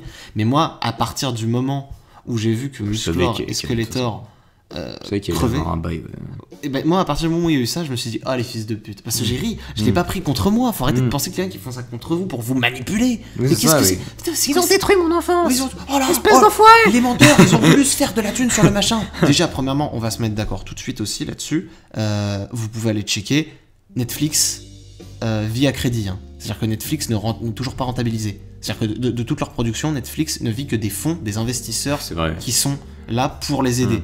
Donc, à part ça, pour se faire de la thune sur votre gueule, non, Netflix, c'est pas ça. Netflix, c'est pas ça du tout. J'ai vu des mecs qui partaient en mode théorie du complot. Non, excuse-moi, j'ai un bon exemple. J'ai un bon exemple pour vous prouver que c'est pas ça du tout, Netflix. Il y a pas longtemps, et vous pouvez aller vérifier, d'ailleurs, je vous le conseille, j'ai regardé un film d'horreur qui s'appelle Classic Horror Story. Qui est un très bon film. Et en fait, dans ce film, qui est un film de Netflix, dans ce film, t'as toute une pause générique où les mecs se foutent de la gueule du système de consommation de Netflix. Et c'est un peu la morale du film. Où en fait, les gens mangent des films sans vraiment faire gaffe. Même eux en ont conscience. Et les gars en ont conscience et produisent quelque chose comme ça. Donc, en fait, c'est ça. C'est qu'à partir de là, moi, je ne peux que avoir confiance en ces mecs parce que je me dis, bah oui, mais regardez, les gars, ils ont juste envie de vous donner des trucs. Mais le problème, en fait, c'est que les gens ne s'arrêtent pas. S'arrêtent à autre chose. Ils poussent pas assez loin, je pense. Parce que les gens, de ce que j'ai lu, en fait, malheureusement, ils ont déjà cette espèce de facilité où ils disent oui, mais Netflix, ils sont pas populiste, non, au contraire, ce serait. Où ils écoutent ils écoutent le public, ils essaient un peu d'être dans la tendance, dans la mouvance, dans les. Boîte, non, mais surtout. Ils essaient d'être dans les trucs Twitter, genre un peu progressistes, entre guillemets. On va en parler de ça. Et par exemple, j'ai vu un mec qui disait oui, mais tu vois, par exemple, dans toutes les productions Netflix, il y a toujours un couple lesbien. C'est tellement faux. Mais je crois qu'il y a un espèce de cahier des charges comme ça, en tout cas. Mais c'est possible, à ce moment-là, franchement, j'ai vu. Je crois que pour le coup, je crois que leur cahier des charges existe vraiment et qu'en effet, dans toute leur production, il y a au moins. Alors, je vois pas où, parce que je te parle de A Classic Horror Story, il n'y a pas ça. Ouais. Je te parle de His House, qui est donc un autre film Netflix, il n'y a pas ça non plus. Peut-être pas dans les films d'horreur, tu vois, mais. Ouais, mais. En tout cas, dans les séries, dans les films. Bah, je sais pas, parce que. Mais. Je crois que peut-être. Mais dans tous les cas, qu'est-ce qu'on s'en fout en fait, enfin, je veux dire. Tant que c'est bien fait, déjà, moi je m'en bats les couilles. Tant que c'est bien fait, on s'en bat les couilles, et même surtout. Et surtout, en fait, j'ai pas l'impression qu'à la manière de Disney, ils fassent chier leurs auteurs. En fait, j'ai l'impression que les mecs qui font des films sur Netflix, là je t'ai cité 2 films Netflix, c'est des films d'auteurs. C'est des films que les mecs ils ont eu aucune restreinte en fait. Ouais. Ils sont allés jusqu'au bout de leur truc. Tu regardes un film comme His House, justement, c'est un film. Après, c'est un mauvais exemple His House parce qu'on parle vraiment d'un truc où le gars en effet traite de racisme et de beaucoup de choses dedans. Mais c'est la volonté du réalisateur. C'est pas du tout Netflix qui a voulu quoi que ce soit. C'est le mec qui s'est pointé avec son scénar, avec son idée, qui est très bonne d'ailleurs et très bien exploitée. Et j'ai l'impression que les mecs juste ils prennent des gars, en effet ils ont des idées, genre tu regardes He-Man, ils ont eu la licence, ils se sont dit bah oui bien sûr on va l'utiliser, et bien sûr il faut qu'on la remette au goût du jour, mais ils ont eu de la jugeote et ils se sont dit bah on va prendre Kevin Smith, et Kevin Smith en plus lui il a dû faire bah oui parce qu'ils savent à qui s'adresser, comment, pourquoi. Je trouve que les mecs franchement là-dessus sont, puis même oh putain, on va parler de progressisme. Je prends pas les steaks. Je vais être salé là. Là, ça y est, vous me voyez saupoudré là comme ça là. Ouais. C'est du petit sel. Putain, ce progressisme à 2 balles là que tout le monde est là genre ouais mais voilà les féminazis là ça y est. Alors c'est marrant comment les mecs qui critiquent les SJW en sont. Tu sais c'est fou. Tu sais les mecs qui vont te faire là ouais les SJW on leur pisse à l'arrêt, mais vous êtes autant extrémistes que les SJW les mecs, vous gueulez pour rien, vous servez à rien. Vous êtes pas constructif et vous combattez la haine par la haine. C'est ça. Hein. Tout comme les SJW en fait. Vous faites exactement ce que vous critiquez les gars. Vous devenez votre propre ennemi les mecs. C'est vachement triste. En plus vous êtes très communautaire. Hein. Puis le féminisme c'est marrant comment dire. Les mecs se bandent les yeux. Autant il y a des trucs où on peut le voir, le féminisme qui est vraiment hardcore et dégueulasse. Captain Marvel, voilà, ce genre de conneries. Ou même Endgame avec allez les filles, à la fin là, avec le plan avec toutes les. C'est des trucs où tu sens le cahier des charges c'est fait avec des sabots, c'est dégueulasse. C'est dégueulasse. Et ça ne sert même pas la cause féminine d'ailleurs. C'est rien. Ça sert juste à satisfaire Disney qui essaie de faire bonne figure. De satisfaire le public. Donc ça marche pas. Ça marche quand même. Enfin ça marche auprès du public, c'est que les gens sont contents, tu vois. Non, parce que j'ai même vu des femmes dire non, c'est dégueulasse. Ouais, mais c'est une minorité. Tu regardes que même toi, quand tu critiques Captain Marvel sur Twitter, il y a une grosse féministe extrémiste qui vient. Je suis pas sûr que ce soit une minorité, parce que dans tous les cas. Oui, c'est vrai que les extrémistes sont celles une que minorité. t'entends le plus. De toute façon, les extrémistes sont une minorité, donc quoi qu'il arrive. Mais surtout, même dans toutes les femmes qui ont vu Captain Marvel et qui ont sans doute trouvé que c'était de la merde. Elles s'en battent les couilles en fait de mon tweet. Là où l'autre c'est une extrémiste, oui, et la meuf elle tape Captain Marvel en fait, et elle fait F11, elle refresh la page, elle voit mon tweet et elle va le commenter. Bien sûr, ce que je veux dire quand je dis que Disney justement que ça plaît, c'est qu'en fait Disney ça plaît à ceux qui gueulent et donc à ceux que Disney entendent. C'est ça que je veux dire. Oui, tu vois ce que je veux dire. Mais c'est là où c'est triste parce que du coup ils ne se basent pas sur des vrais féministes. C'est loin d'être une majorité cette merde. Oui, je suis d'accord. Mais ce que je veux dire c'est que tu vois par exemple là en l'occurrence déjà j'ai entendu parler aucune féministe qui louait cette série, parce que en fait déjà pour moi c'est tout con mais c'est normal, c'est pas quelque chose de mauvais de voir une femme forte, tu sais, popper et faire des trucs. Alors il y en a qui disent oui mais tu regardes il bute le mec, du coup en plus elle clash les mecs. Alors ce que je disais tout à l'heure, attention, elle clash son père, pourquoi? Parce qu'il lui a caché un secret et que ça l'a heurté dans sa sensibilité. Elle clash même pas Musclor, elle lui en veut juste parce que, exactement comme son père, encore plus même parce que c'était genre son ami, voire son amant, et tu regardes à part ça, Kringer, je le compte comme un personnage masculin, elle lui en veut pas, Orko, elle lui en veut pas, Orko, mais rien. Beastman, il est badass. Orko, le robot, il est pour lui qu'autre chose. Oui, Roboto, il est Roboto, il est badass. Ouais, après, Roboto, c'est un robot, tu vois, c'est comme un peu Gringer, on peut venir nous casser les couilles avec ses merdes. Mais, enfin, je veux dire, à un moment aussi, faut pas se foutre de ma gueule. Et Orko, c'est un mage, c'est pas... Ah ouais, voilà, Orko, c'est un mage, et puis attends, oui, bah à ce moment-là, He-Man, c'est quoi? Je veux dire, ouais, bah attends, Superman, c'est pas un homme, c'est un kryptonien, vas-y, ta mère. C'est bon. C'est des figures masculines, au moins, tu vois. Oui. Et puis en plus de ça, franchement, quand vous regardez le maître d'armes, il est jamais décrédibilisé. Au contraire, même, nous, c'est les meilleurs moments qu'on avait passé devant. On a fait. Voilà. Mais c'est exactement ce que je disais tout à l'heure. En fait, je disais, à aucun moment, la série donne. À aucun moment, je répète, la série donne raison à Attila. Oui. Mais à aucun moment, on dit que. On la comprend. Non, on la comprend, parce qu'on a vu son point de vue, parce qu'on a vu son évolution. Mais on ne dit pas que c'est la bonne façon. Ouais. Au contraire, la bonne façon est plus montrée par Adam qui prend justement lui la qui est hyper sage surtout. Qui est hyper sage et qui se dit bah nique sa mère, moi si je dois recrever et que ce sera la dernière fois, j'y vais parce que mes amis sont ma force, tu vois. Il dit, il y en a rien à foutre du fait qu'on soit engueulé ou quoi, on se réconcilie, on y va. Ah, puis lui, il l'accueille comme si de rien n'était, en mode bah ouais, meuf, mais j'ai fait mon taf en fait, juste. Et tu vois, par exemple, c'est pour ça que tout le passage aux enfers. C'est elle qui est vue comme une conne en fait, c'est elle qui est vue juste en mode ah d'accord, donc je gueulais pour rien en fait. Oui, parce que même elle s'en rend compte. Mais en fait, parce que le personnage évolue. Mais parce que dans tous les cas, dans les deux cas, il y a eu faute en fait. En effet, Adam lui a menti, il n'aurait jamais dû, et elle a mal réagi, trop mal réagi. Oui, c'est ça. C'est juste que les deux, c'est juste un putain de quiproquo. Et du coup, ils se rejoignent au moment où il faut. Voilà. C'est tout l'intérêt, et en plus de ça, là où Kevin Smith est très fort, c'est que il te place quelque chose. Bah, il te le pète direct. Oui, ça. T'as plus de Musclor, t'as plus de Skeletor. T'as plus d'Eternia, t'as même plus de magie. C'est ça. Ensuite, bah, du coup, tu la changes. Et donc, à partir du moment où elle revient à une sorte de base, où elle se réconcilie avec He-Man, bah, il te le repète. Et je pense que tout le monde a craché là-dessus parce que tout le monde fait mais quoi? Parce que lui, il va arriver à un truc où en fait, c'est une montée. C'est une montée où quand je parlais de Thriller tout à l'heure, tu sais, c'est exactement ça. C'est un enquêteur qui pense être sur la bonne voie, bah, il est pas du tout sur la bonne voie. Et au moment où pendant tout le film, il pensait être sur la bonne voie, bah, il est pas du tout sur la bonne voie jusqu'à ce que, attention, je suspecte, bah, t'aies la révélation de ouf et que le mec fasse ah mais oui c'est ça et que tac, t'es tout qui se dénoue et que ce soit grandiose, tu vois. Et je pense que ça va là en fait. Mais ce qui est drôle surtout avec parce que beaucoup de gens faisaient le parallèle avec Mad Max Fury Road en fait. Ouais. Parce que à la sortie de Mad Max Fury Road, beaucoup de quarantenaires à la con là disaient oui le film il pue la merde parce que ça aurait dû s'appeler Furiosa Fury Road. Parce que Furiosa... Mais je crois que c'était même Durandal qui parlait de ça. Hein. Parce que Furiosa en effet même pour dire Furiosa est donc un personnage qui a été introduit dans le film, qui a été créé pour le film, un personnage de femme forte qui dans certaines scènes en effet est même plus utile que Max. Ouais, mais elle est plus utile que Max. Parce que c'est elle qui guide le film en soi. Et oui, mais littéralement. Voilà, parce que c'est plus son film à elle qu'à lui, dans tous les cas, parce que lui, il se casse à la fin, tu vois, il a fait son... Mais ce qui est marrant avec ça, c'est qu'en effet, à la sortie, les gens disaient ça, mais plus aujourd'hui, hein. Alors, bah, surtout qu'à la sortie, en fait, à la sortie, c'était une très très très faible... Oui, c'était une faible... Parce que le film, tout le monde a admis que c'était une tuerie. Oui, mais même les gens qui avaient dit, ouais, le film est bien, ils disaient quand même, oh, mais je suis déçu de pas trop voir Max. Oui, je sais que même moi, mon daron, il m'avait sorti parce ça. Parce que le viol entre guillemets, parce que le choc est moins brutal que de le buter.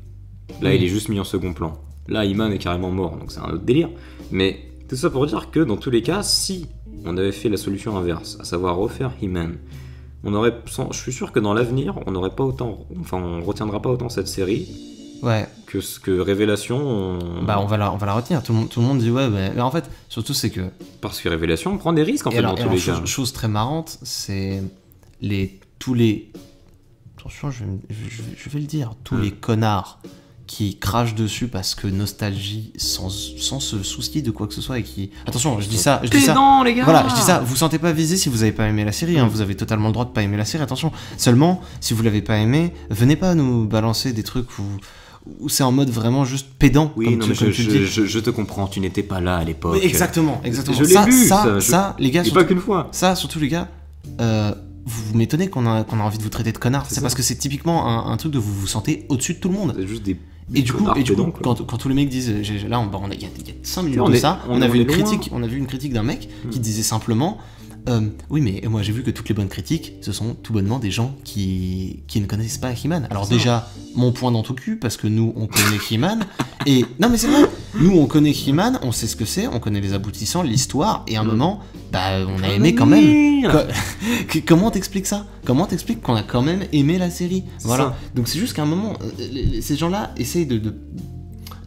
Ils pensent qu'ils ont la vie absolue. C'est très triste. Parce que c'est comme les JW qui pensent tout le temps avoir raison. Et c'est là où c'est marrant, parce que ces mecs-là se mettent sur le même pied. C'est la même merde. C'est la même merde. C'est des mecs qui gueulent pour rien dire. Et c'est fou, et c'est terrible, parce que tu vois, t'as un mec, on parlait d'Archeo Toys tout à l'heure. C'est des mecs qui sont frustrés. Archeo Toys, c'est un mec qui, ça se voit qu'il connaît vraiment. Et qui surtout que c'est un mec ouvert. Et quand il a vu ce truc-là, et attendez, puis moi je vais vous balancer des exemples concrets, hein, histoire de vraiment rentrer dans parce que si, dans ce cas-là, on pourra dire oui, mais toi tu peux pas parler vu que t'as 19 ans, t'es un petit 2001 là. Je suis ok, d'accord. Dans tous les cas, c'est pas un argument. Non, mais ok, tu sais quoi? On va jouer sur leur terrain. Mon père, qui lui a grandi avec, a beaucoup aimé cette série, d'accord? Et j'ai un autre ami qui a la quarantaine aussi, très fan de He-Man, tellement fan que je lui ai offert un cellulo original de He-Man pour vous dire. Ce mec a surkiffé la série, a vraiment trouvé que les idées étaient intéressantes, a vraiment aimé voir les personnages évoluer dans ce sens-là. Pourquoi ? Parce qu'en fait... C'est pas un connard fermé d'esprit. Parce que surtout, en fait, ces personnages, il les voit pas comme quelque chose de clos. De sacré. Il les voit, c'est ça, il les voit comme, ce sont des humains.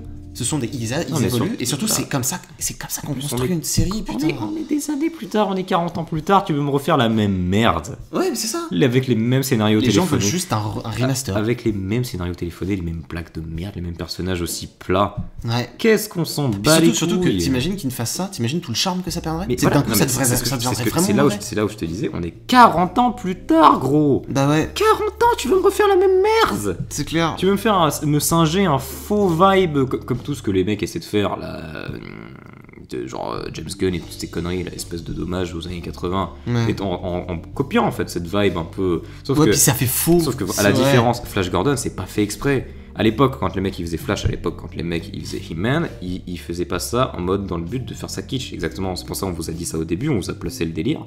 À l'époque, les mecs ils pensaient vraiment que faire un truc pas mal. Et c'est dégueulasse parce qu'ils avaient pas de budget, parce qu'ils avaient pas de talent, du coup ça donne une ambiance kitsch. Donc ça donne le charme. Ah, je suis pas d'accord, je pense pas qu'ils avaient pas de talent. Je pense qu'ils ont je pense qu'en fait ça aurait pas de charme si les mecs avaient pas de talent. Non mais ils avaient pas autant de talent qu'ils pensaient en avoir pour faire un truc genre Star Wars. Ah, pour ce qui est de Flash Gordon, oui. Pour ce qui est de Flash Gordon, même He-Man. Non, He-Man il voulait pas, c'était pas l'ambition de base. Oui, c'était pas l'ambition de base. Mais parce que He-Man, je trouve que par rapport à ce qu'il voulait. Parce qu'on disait en fait au début, tu vois, quand tu disais tout le principe de. En effet, c'était pas l'ambition de base. Mais parce que d'un point de vue marketing, c'est brillant. Ce qu'ils ont fait, les mecs. D'un point de vue marketing, c'est très brillant. Ouais. Mais ça a fini par être le serpent qui se mord la queue. Parce qu'au bout d'un moment, c'est tellement tout le temps les mêmes merdes que ça a fini par sombrer. Puis surtout, c'est tellement gros. C'est dans ce que ça fait, c'est tellement avec des pompes coquées, quoi. Dans tous les cas, tout ça pour dire que si on est 40 ans plus tard, que Kevin Smith, il revient faire la même merde, une espèce de singer l'esprit d'He-Man et refaire la même merde, ça aura pas le même... En fait, ça aurait même pas été ce que vous... Même là, ils auraient trouvé moyen de gueuler. Et alors, chose drôle, quand tu regardes bien, en majorité, les gens aiment quand on essaye de refaire cette vibes années 80, Ready Player One en meilleur exemple, parce que, tu sais, des trucs où, en fait, on essaye de reprendre cette vibes. Et aujourd'hui, pour appuyer l'argument que je disais tout à l'heure, Ready Player One, qui en a quelque chose à foutre aujourd'hui? Putain, qui en a quelque chose à foutre? C'est tellement vrai. Qui me parle de ce film aujourd'hui? Surtout même tous les gens qui t'ont balancé que ouais, Ready Player One incroyable. Et franchement, tous les mecs que j'ai vu parler de Ready Player One comme quelque chose d'incroyable, ils me disent deux trucs. La seule chose qu'ils me disent à propos de ce film, on va se faire cracher dessus, hein, tu le sais ça. Mais la seule chose qu'ils me disent à propos de ce film, c'est franchement, les références sont bien calées. Ok, voilà. Parce que tu vas voir le film pour ça. Toi, tu vas voir un YouTube pouf, quoi. C'est ça. Toi, tu vas voir un MV dégueulasse. Un MV, voilà, j'allais dire, c'est ça. Mais en fait, typiquement, les films des années 80, s'ils sont cultes aujourd'hui, c'est parce que avant les années 80, il n'y avait pas cette vibe-là. Puis c'était sincère. Mais non, mais au-delà d'être... C'était sincère et c'était une nouvelle vibe. Les mecs, ils ont posé des bases, ils ont posé des trucs. C'est clair. Qui a fait évoluer le délire, qui a mis de l'huile dans le moteur, qui a fait avancer la machine. Quel intérêt il y aurait, encore une fois, à refaire la même merde? Puis, on s'en souviendrait pas. Parce que pourquoi Ready Player One pourquoi ça n'a pas marqué au point que tout le monde s'en bat les couilles aujourd'hui? Parce que c'est de la référence, parce qu'on a réutilisé les mêmes merdes Mais on les connaît déjà. Ouais, puis attends, on réutilise les mêmes merdes et c'est les mêmes structures que dans tous les films de Spielberg. On les connaît. Y a rien de vraiment. Donc ça va pas marquer. On l'a vu. Les gens ont pu trouver ça pas mal. En effet, vous pensez ce que vous voulez. Dans tous les cas, on l'oubliera plus tard. On l'a déjà oublié. Parce que c'est pas le truc, c'est pas le premier truc qui est arrivé qui a marqué. Kevin Smith, lui, il vient avec sa série, il fait ça, chose que personne n'a jamais fait sur He-Man, le buter.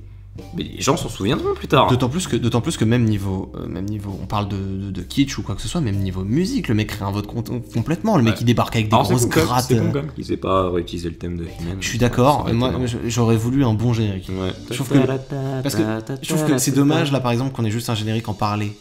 C'est un truc en genre les mystérieuses cités d'or, où ça parle pendant 1000 ans. En plus, c'est que dans le premier épisode, hein, ça revient pas après, hein, c'est juste. Si, nous, en fait, c'est qu'à chaque fois Netflix le zappe. Non, je l'ai mis une fois au début, c'est juste de la musique. Ah ouais? Y a pas de frais de sous-trail. Ça, c'est marrant. C'est marrant ça. Non. Mais ouais, non, c'est hyper triste. Et tu regardes typiquement. Complotiste. Je trouve ça. Comment dire? Je trouve ça tellement fade quand on essaye de refaire du pseudo à 80. Le pire, c'est que Netflix le fait, ça. Hein. Netflix, c'est Stranger Things. Attention, on aime bien Stranger Things, hein, c'est très mignon, mais c'est juste que c'est fait pour ça, quoi. C'est des trucs qui sont faits pour. Et encore, je trouve que Stranger Things, c'est pas mal fait. Parce qu'en plus de ça, il y a une nuance à caler là-dedans. Quand tu regardes un mec comme Tarantino qui sait réellement de quoi il parle, tout ce qu'il va caler par rapport à ces films-là, il va pas essayer de recopier, il va essayer d'utiliser ses codes pour faire sa propre sauce à lui. Non, donc quelque chose qui lui ressemble complètement. Il y a une différence entre s'approprier et singer. Oui. Ce que fait un mec par exemple comme J.J. Abrams avec ce film que j'ai pas vu là, Super 8, voilà, ou alors typiquement juste James Gunn ou même je vais pas dire Stranger Things parce que bien que Stranger Things fasse ça, en effet, qu'ils singe pas mal la vibe années 80. Déjà leurs personnages sont vraiment originaux. Leurs personnages sont originaux et ils arrivent en tout cas du moins dans la saison 1 je trouve à apporter quand même leur patte à eux. Bien sûr. À ce que je dis, à s'approprier. Tu sens quand même le vrai amour. Oui, mais tu sens un vrai. Même si tu peux sentir en effet un vrai amour aussi du côté d'Abrams et même de James Gunn, mais c'est juste. Au moins James Gunn quand même, parce qu'il a quand même des vraies idées visuelles. Mais Abrams, pour le coup, ça a vraiment l'air d'être plat. En fait, Abrams, le truc, c'est qu'il se branle dessus. Et voilà. Et tout en singeant, en fait, c'est ce qui est malheureux. En fait. Ouais. Et ça, c'est marrant de voir. Et après, il y a des mecs comme Spielberg qui se singent eux-mêmes. Ils sont restés coincés. C'est fou parce que Spielberg, en fait, il a quand même inventé. Attends, grand respect à ce monsieur. Hein. Oui, moi je dis pas ça pour parler mal, je dis ça en mode c'est triste quand même. C'est fou que le mec réutilise ses codes. Mais qu'il a participé à créer. Parce qu'il était là, lui, au moment où ça s'est fait. C'est lui. Et le mec, franchement, il a popé, il a posé ses balls sur toute la pop culture. De toute façon, George Lucas, Robert Zemeckis, Spielberg, c'est des masterminds. Et plus pour Zemeckis et Spielberg que pour George Lucas. Oui, mais Lucas, pour l'univers, tu vois. Voilà, pour le lore de Star Wars. On retiendra pour avoir été la tête pensante du bousin à la base. Quoi. Et alors, tu vois, typiquement, je trouve que Zemeckis, c'est terrible de voir à quel point ce mec, durant toute sa carrière, constamment. C'est le gars qui a essayé le plus de se réinventer tout le temps. Oui, Zemeckis, tu regardes ses derniers films, n'ont rien à voir. Excusez-moi, pardon, on est en train de digresser complètement, mais. C'est vrai, on est loin là. Bon, en fait, on est sur toute cette culture des années 80. Moi, je trouve ça intéressant quand même d'en parler parce que on est là-dessus, on est sur cette espèce de nostalgie de merde, sur ces années 80 à la con où en fait c'était. Tout le monde pense que c'était mieux parce que si, parce que mi, et on parlait de Flash Gordon, on parlait de Howard the Duck, ça date des années 80. Hein. Ça fait partie des trucs qui sont tombés à la poubelle parce qu'on réutilisait des codes mauvais. En fait, tout l'intérêt qu'il y avait dans les années 80, et donc ça rejoint notre propos en fait, tout l'intérêt que tous ces films qu'on retient comme des trucs de ouf, j'allais commencer à en citer, mais la liste est très longue, qu'on retient comme des films de malades, c'est parce qu'en fait, ils ont tous une vraie idée d'auteur derrière qui s'inscrit en effet avec une culture qu'il y avait à cette époque-là forcément parce que la plupart des créations sont avec leur temps et tout ça évolue avec quelque chose de nouveau. Donc si un mec comme Kevin Smith pop et ne fait pas quelque chose de nouveau, dans ce cas on aura juste les années 80 en moins bien, poète. C'est ça. Mais c'est ça, c'est tout simplement en fait. Et c'est pour ça que je ne comprends pas en fait pourquoi les gens le gueulent. Enfin, je comprends, parce que j'imagine en fait, je vois leur frustration. Tu sais, je me mets à la place de l'ennemi, entre guillemets. Truc de philo, ça.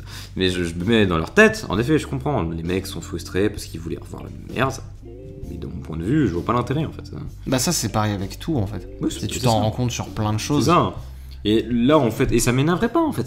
Ça m'énerverait pas si le mec venait pas me dire ouais, mais je te comprends, je sais pourquoi t'as aimé, c'est parce que t'étais pas là avant.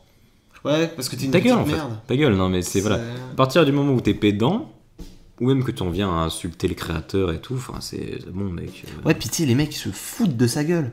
Tu sais, c'est en mode genre, il se fait humilier sur la place publique. C'est des bullies, quoi. Ils se réunissent en bande et ils le tapent, quoi. C'est ça le truc. Et c'est tellement. Déjà, c'est surtout, tellement mais dommage. Surtout, c'est ouf de s'énerver autant pour. Pour He-Man. Non, mais même pour un personnage de fiction. Ah bah ça par contre, ça c'est un truc, c'est terrible. Dire, non mais les mecs sont là, genre... Mais on parlait de Star Wars tout à l'heure. Mais on a l'impression qu'ils ont tué leur daron, mais quoi. Oui, mais attends, mais on parle d'un truc où, en fait, on touche à ce qui a pu construire beaucoup de gens. Alors, He-Man, beaucoup moins que Star Wars, par exemple, mais Star Wars... Oui, mais tu vois, c'est par exemple c'est une religion. Star Wars, c'est une religion. Moi, j'en reviens toujours pas de voir des gens tellement aussi fans qui sont extrémistes au point d'aller insulter des gens sur Twitter au point de machin parce qu'ils se croient tout... Et c'est là où je voudrais vous remettre cette phrase d'Alexandre Astier qui disait... Bon, il disait pas ça, j'interprète un peu, fermez bien vos gueules, parce qu'à un moment, vous n'êtes pas les créateurs.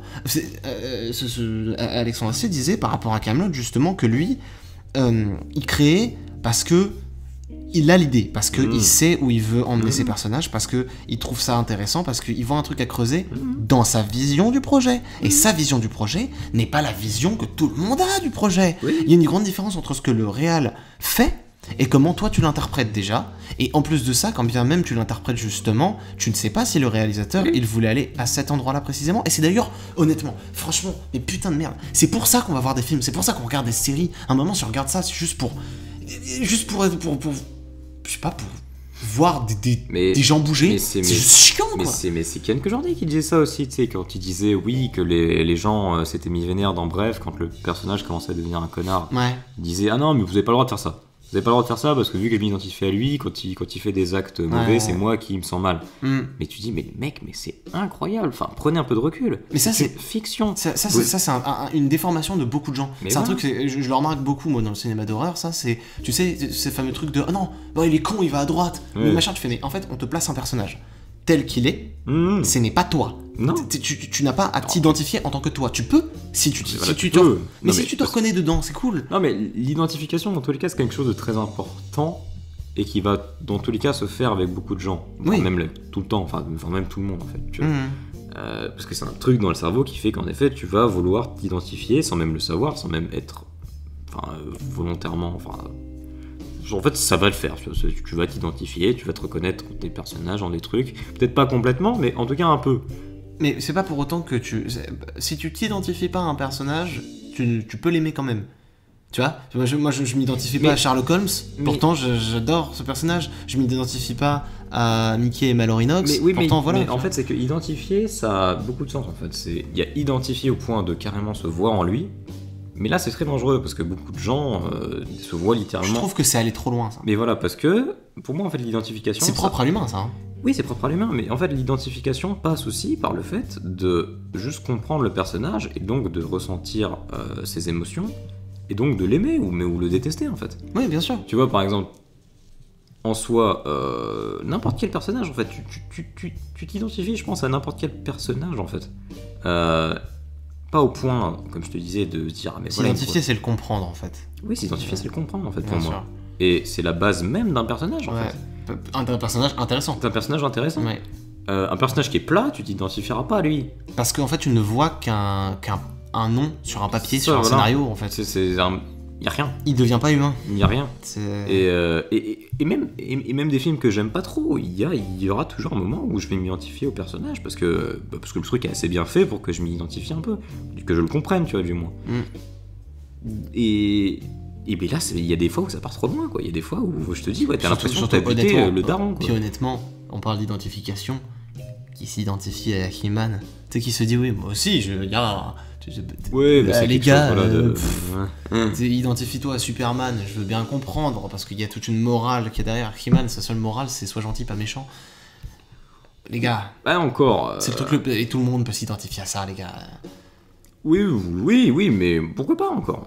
Non, mais pourquoi pas? Parce que je veux dire, il n'y avait pas de mal à ça, au contraire, c'est même très bien. Te voir en He-Man, Ça n'a pas de sens. C'est un personnage dans lequel tu ne peux pas te voir. Tu voudrais être He-Man. Si, justement, parce que c'est tout le principe du prince Adam qui n'est rien et qui devient le héros, tu vois. Ouais, c'est sûr. Le mec, mais c'est pour ça en fait, c'est pour ça que les gens kiffaient He-Man, c'est parce que c'était Superman en fait, tout simplement. Ouais, mais Superman, la vision Boy Scout même, de la version la plus plate de Superman, en fait. Pour les enfants. C'est ça. Sauf que Kevin Smith, il se dit, mais je vais quand même aller plus loin en fait. Parce qu'en fait, c'est juste ça, ton perso, à un moment, il a un trait de caractère. Mais surtout, en fait, c'est que peut y avoir de la trahison de personnages en fait. Mais je trouve pas que cette série soit vraiment une si grande trahison. D'autant plus que, franchement, le personnage, il est pas violé. À y réfléchir, j'ai déjà été déçu de tournures que prenaient certaines sagas. Pour prendre un exemple, je n'aime pas du tout Glass.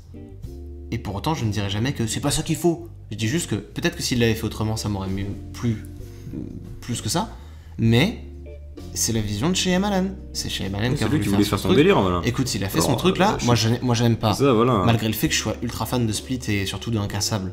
Mais tu vois, là par exemple, faut arrêter d'être aussi rageux, surtout derrière des auteurs, quoi. C'est ça, je suis pas corda avec ce qu'il a fait, mais c'est ce qu'il a fait, quoi. Il a fait sa merde. Hein. Et au lieu de dire t'as pas bien fait, bah, l'idée est plus de. Est-ce que l'intérêt. Je sais plus trop qui parlait de ça, un mec sur YouTube, dont si je retrouve le nom, je vous le mettrai là à l'image. Ce mec-là parlait de l'intérêt qu'on a à critiquer une œuvre. Et je trouvais ça hyper intéressant dans ce qu'il disait.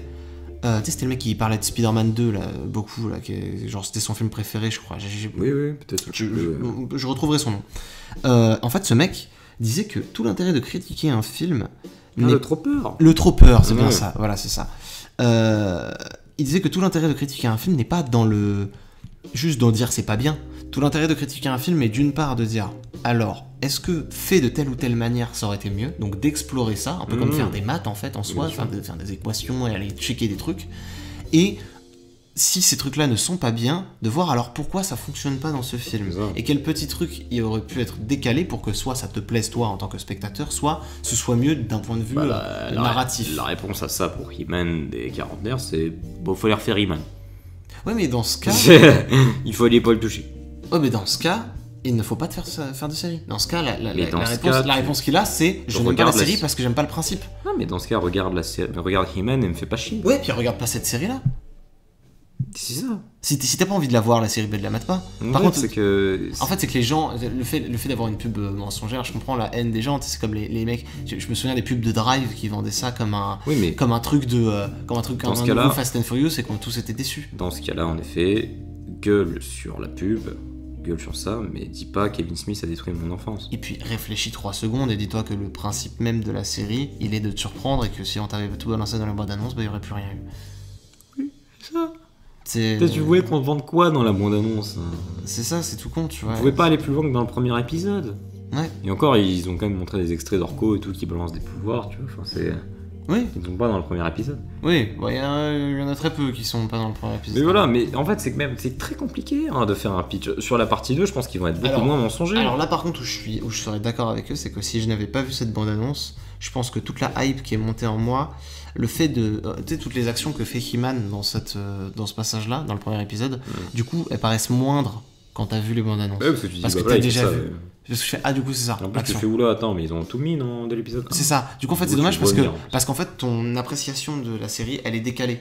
Tu sais, c'est plus. Tu découvres pas simplement le mec en train de faire les actions. Ça, c'est le problème de bande-annonce aussi, tu vois. Au bout d'un moment, il faudrait ne plus regarder les bandes-annonces. Non, parce que je pense que tu peux faire une bande-annonce assez floue pour que ce soit. C'est ce qu'ils ont essayé de faire quand même. Franchement, quand tu vois la première bande-annonce, elle durait 1 minute, c'était pas ouf. Non, ce que je veux dire, je dis pas que c'est fautif ou quoi, je dis juste que c'est dommage. Forcément, à un moment, c'est le jeu. C'est le jeu, tu vois. Il fallait quand même qu'il. Je sais même pas si c'est Kevin Smith vraiment qui a fait la bande-annonce, mais oui, il fallait jouer sur la... Mais je crois que t'as aucun réal qui fait ces bandes-annonces. Il fallait jouer sur la nostalgie, il fallait jouer sur le fait de He-Man et de retour. Je crois que tu regardes moi, un truc qui me fait marrer, là on est en plein air Camelot, je regarde la bande-annonce de Camelot qui est sortie, elle te balance tout le film. Et pourtant c'est marrant parce qu'Alexandre Astier mettait un point d'honneur à ne rien révéler dessus. Et tu fais, il y a des éléments qui sont révélés dedans quand même, qui sont fat dans la bande-annonce de 3 minutes. De 3 minutes 3 minutes, ils avaient peur que ça marche pas. Bah ouais, alors que c'est putain quand même. 1 million d'entrées là déjà en 1 semaine. Mais pour le coup, Marvel c'est assez fort avec ça, moi je trouve ils arrivent bien. Oui, en effet, Marvel. Ces derniers temps, entre les séries et les films, vraiment, genre, quand tu vois la bande-annonce et quand tu vois le résultat final, tu fais Ah oui, vous avez caché des éléments aussi gros que ça. Ouais, mais c'est intéressant. C'est incroyable quoi, tu dis, c'est mais intéressant. Et ça n'a pas leaké. Personne n'a leaké ça. Quand tu vois les réactions live de tous les épisodes, que ce soit WandaVision ou Loki, tu fais ah oui putain, mais les gens, ouais, ça n'avait pas leaké. Ouais. Et bon, après, il y a les. C'est pas valable pour tous leurs films. Hein, parce que... Et c'est marrant parce que je pense à un truc là. Ouais. Je me dis, mais en fait, je crois que ce qui tue, entre guillemets, la continuité d'une saga dans ce genre de cas-là, ce qui fait que personne n'est content, c'est le fait que, tu vois, il y a un laps de temps entre le premier et le 2. C'est qu'en fait, quand tu regardes bien Star Wars, c'était ça se terminait, entre guillemets. Ça. Enfin, ça se terminait, Star Wars. Ça se terminait. Et derrière, on essayait de relancer le truc. Alors avec He-Man, c'est un peu ça l'idée aussi, sauf que ça se terminait pas vraiment, c'est jamais vraiment terminé. Et en fait, l'idée était de relancer, sauf que Kevin Smith a trouvé plus intéressant de faire évoluer que de simplement relancer. Ouais. Et en fait, je pense qu'à partir de ce moment-là, en termes de formule, comme, tu vois, on parle de MCU, c'est ça qui me fait tilter, c'est que dans le MCU, j'étais en train de me réfléchir, j'étais en train de me dire, t'imagines, nous, genre dans 30 piges, qu'est-ce qu'on pourra dire du MCU? Et en fait, je réfléchissais et je me disais, mais rien, parce qu'il aura continué à être produit des choses. Et dans ce cas, t'auras vu des trucs évoluer au fur et à mesure. Et t'auras pas cette déception de passer de l'un à l'autre. Bah oui, parce qu'il y a quand même eu un laps de ouf, quoi. Et parce que tu le vis avec. Et en fait, je pense que si He-Man avait continué, je dis n'importe quoi, mais tu vois ce que je veux dire, pendant des années que ça avait évolué, à être un serial, mais qu'à un moment ils avaient essayé de faire évoluer le truc et tout. Comme les Simpsons. Les gens auraient été peut-être un peu déçus, mais ils auraient jamais craché autant que sur... Parce que la hype aurait pas été la même. Bah en fait, on aurait juste... on peut faire, je pense, un parallèle avec les Simpsons. En fait, on aurait juste vu une dégénérescence de He-Man, et il y aurait eu... Tout le monde aurait dit, oui, bah c'est de la merde aujourd'hui He-Man, mais il y a quand même des gens qui continuent à regarder presque par soutien en fait. Bah après, aujourd'hui, il y a quand même des gens fans de la première heure des Simpsons qui savent tout bonnement que les nouvelles saisons sont 1000 fois moins bien que les premières. Mais ils regardent parce que c'est la tradition, c'est un peu le... Qui regardent parce que c'est un peu, c'est bon, bah c'est les Simpsons quoi, je regarde un peu et peut-être ils ont un peu d'espoir. Alors que techniquement, c'est aussi vieux qu'He-Man presque. Hein. C'est comme 87, c'est comme quand tu vas au repas de famille chiant, tu fais c'est la famille, je vais me faire chier, mais j'y vais. Tu sais que ça va être mauvais, mais t'as quand même espoir qu'il se passe un peu un truc. Ouais, c'est mais clair, si He-Man avait continué, après la différence, et c'est là où je pense que prendre du recul, c'est pas con aussi. Parce que, franchement, on parle des Simpsons, mais les Simpsons, c'est quand même quelque chose qui est assez brillant de base. C'est-à-dire que les Simpsons, c'est vraiment un truc parfaitement innovant, qui a une vraie vision, un truc très intéressant. Il y a des vraies choses à dire sur la société américaine. Oui, c'est ça. Puis même niveau humour. Voilà, dire niveau humour, qui gère vraiment un rythme qui est propre à son univers et qui invente des choses vraiment superbes. Niveau animation. Alors que He-Man. Voilà. He-Man, quoi. He-Man. Et en fait, je pense que c'est ça le truc, c'est ça que je comprends pas, c'est que les gens ont été touchés personnellement parce qu'ils ont eu l'impression que en fait, ils ont eu l'impression que Kevin Smith se foutait de leur gueule et essayait de leur faire du mal. Non, mais Kevin Smith, c'est de la parano. C'est la cible à abattre, hein. Mais ces mecs sont parano dans tous les cas. C'est terrible. Je te dis, on a buté leur daron à ces gars-là, c'est incroyable. Ouais, c'est fou, les mecs, ils sont. Mais calmez-vous. C'est ça en fait, moi ce que je sais. Calmez-vous. Alors, je serais curieux de savoir si vous êtes de ces gens-là. Dans ce cas, attention, on a beau dire les connards, tout ça. Si jamais vous êtes ouvert à la discussion, déjà, si vous êtes ouvert à la discussion avec nous et que vous estimez que notre avis est un débat et qu'on peut débattre tous ensemble, vous n'êtes pas un connard à ce moment-là. Hein. Vous êtes simplement quelqu'un avec qui on peut débattre qui a un avis différent du nôtre. Les connards sont ceux, et je le précise au cas où, les connards sont ceux qui font de He-Man une religion et qui estiment que le sacro-saint He-Man qui doit rester tel l'évangile, voilà, ça pour moi ça c'est des connards. Vous n'êtes pas à la base même de la série, donc en quoi Kevin Smith serait moins légitime que vous d'écrire, de savoir ce qui est He-Man ou pas? Oui, bah c'est ça en fait, c'est que comment expliquez-vous si eux ils se le permettent de savoir ce qui est He-Man, pourquoi lui il pourrait pas? Oui, c'est ça. Vous êtes qui? Vous êtes rien. D'autant plus que vous n'êtes même pas auteur. Pour beaucoup. Vous êtes autant quarantenaire que Kevin Smith, et quarantenaire et a grandi avec He-Man. Et à contrario, Kevin Smith est un auteur. Qui plus est. Voilà, qui cherche à construire des histoires, qui cherche à développer des personnages. Son histoire, elle est pas mal branlée. Hein. Mais c'est ça, mais c'est que la construction, elle est bien. Mais personne l'a dit parce que tout le monde s'est focus sur il y a pas muscle là. He-Man est mort. Voilà. Et donc voilà. L'animation est stylée, les voix sont stylées. Enfin, je veux dire, le rythme est à part quelques moments, voilà, mais le rythme se tient quand même. Niveau montage, c'est pas dégueu. Ah ouais. Non, enfin, visuellement, ça tend des nouveaux trucs. Il y a des pouvoirs magiques avec Orko. Enfin, Ouais, alors... Mec, la transformation d'Iman dans le premier épisode. Enfin, Tila et son look de punk à chien. Non, mais la transformation d'Iman dans le premier épisode, si ça, c'est pas une lettre d'amour au personnage, comment elle est travaillée, comment elle est belle. Et alors là où je serais d'accord, c'est que oui, en effet, là, tu te l'es fait spoiler dans la bande-annonce, c'est dommage, parce que nous, on l'aurait découvert le truc, on aurait été comme des oufs. Mais on l'a pas été, parce qu'on s'est juste dit, ah bah c'est la mise en bouche de ce qu'il va y avoir. Et je pense que c'est ce que tout le monde s'est dit. Oui. Et je serais curieux de voir si dans une terre parallèle, il y a eu une bande-annonce différente. Est-ce que ça a moins déçu ? Ouais, est-ce que, genre, si Kevin Smith et son équipe avaient été carte sur table et avaient dit, bon, He-Man va mourir dès le début. Non, pas forcément ça, mais juste au moins dire, annoncer un peu la couleur de bon, bah les mecs, c'est pas le He-Man que vous attendez à voir. Non, si, mais même, tu vois, même s'ils avaient, genre, vendu le délire de He-Man mourra. Ça m'aurait fait chier. Ça m'aurait fait chier de le savoir, tu vois. Mais en fait, voilà, mais c'est que tu perds toute la. Non, je pense que. Non, si, tu peux vendre le truc en mode. Bon, dans une bande-annonce, c'est plus compliqué, mais vendre le truc en mode. He-Man n'est pas au centre de l'histoire, et que tout le monde fasse what, et que tu ne dises pas pourquoi, je pense que déjà là, il se serait attendu à être surpris. Oui. Alors que le fait qu'il soit pas attendu, qu'il s'attende pas à être surpris, et qu'il s'attende juste à revoir du He-Man, ça crée une attente, et comme ça vise pas à côté, non seulement ça les frustre, donc ça fait un hit marker, et puis derrière, ils ont l'impression qu'on leur a menti. 2 hit markers. Et les mecs ils sont oh fuck! Liar Snake. You fuck! Bon, enfin bref, on peut tourner en rond pendant 1000 ans sur ce sujet parce que je trouve ça très désolant en fait, je trouve ça très dommage parce qu'en plus de ça quand tu regardes il y a des... Moi ça me rend triste en fait. Mais moi aussi, moi aussi parce que en fait je pense qu'il y a des projets qui ne sont pas allés jusqu'au bout de beaucoup de choses. À cause de ces personnes-là. À cause de ça. Tu regardes les Fan for Stick, c'est un très bon exemple de ça, parce que si on avait laissé le réalisateur de base tout faire lui-même... Oui, bah là c'est carrément à cause des producteurs, quoi. Mais parce qu'en fait les producteurs réagissent à quelque chose, quoi qu'il arrive.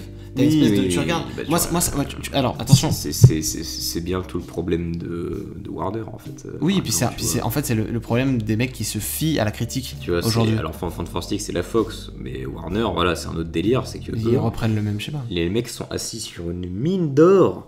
Ils ont tous les personnages d'ici. Mais ça, en fait, tout le monde. Mais pour moi, ça c'est un problème de.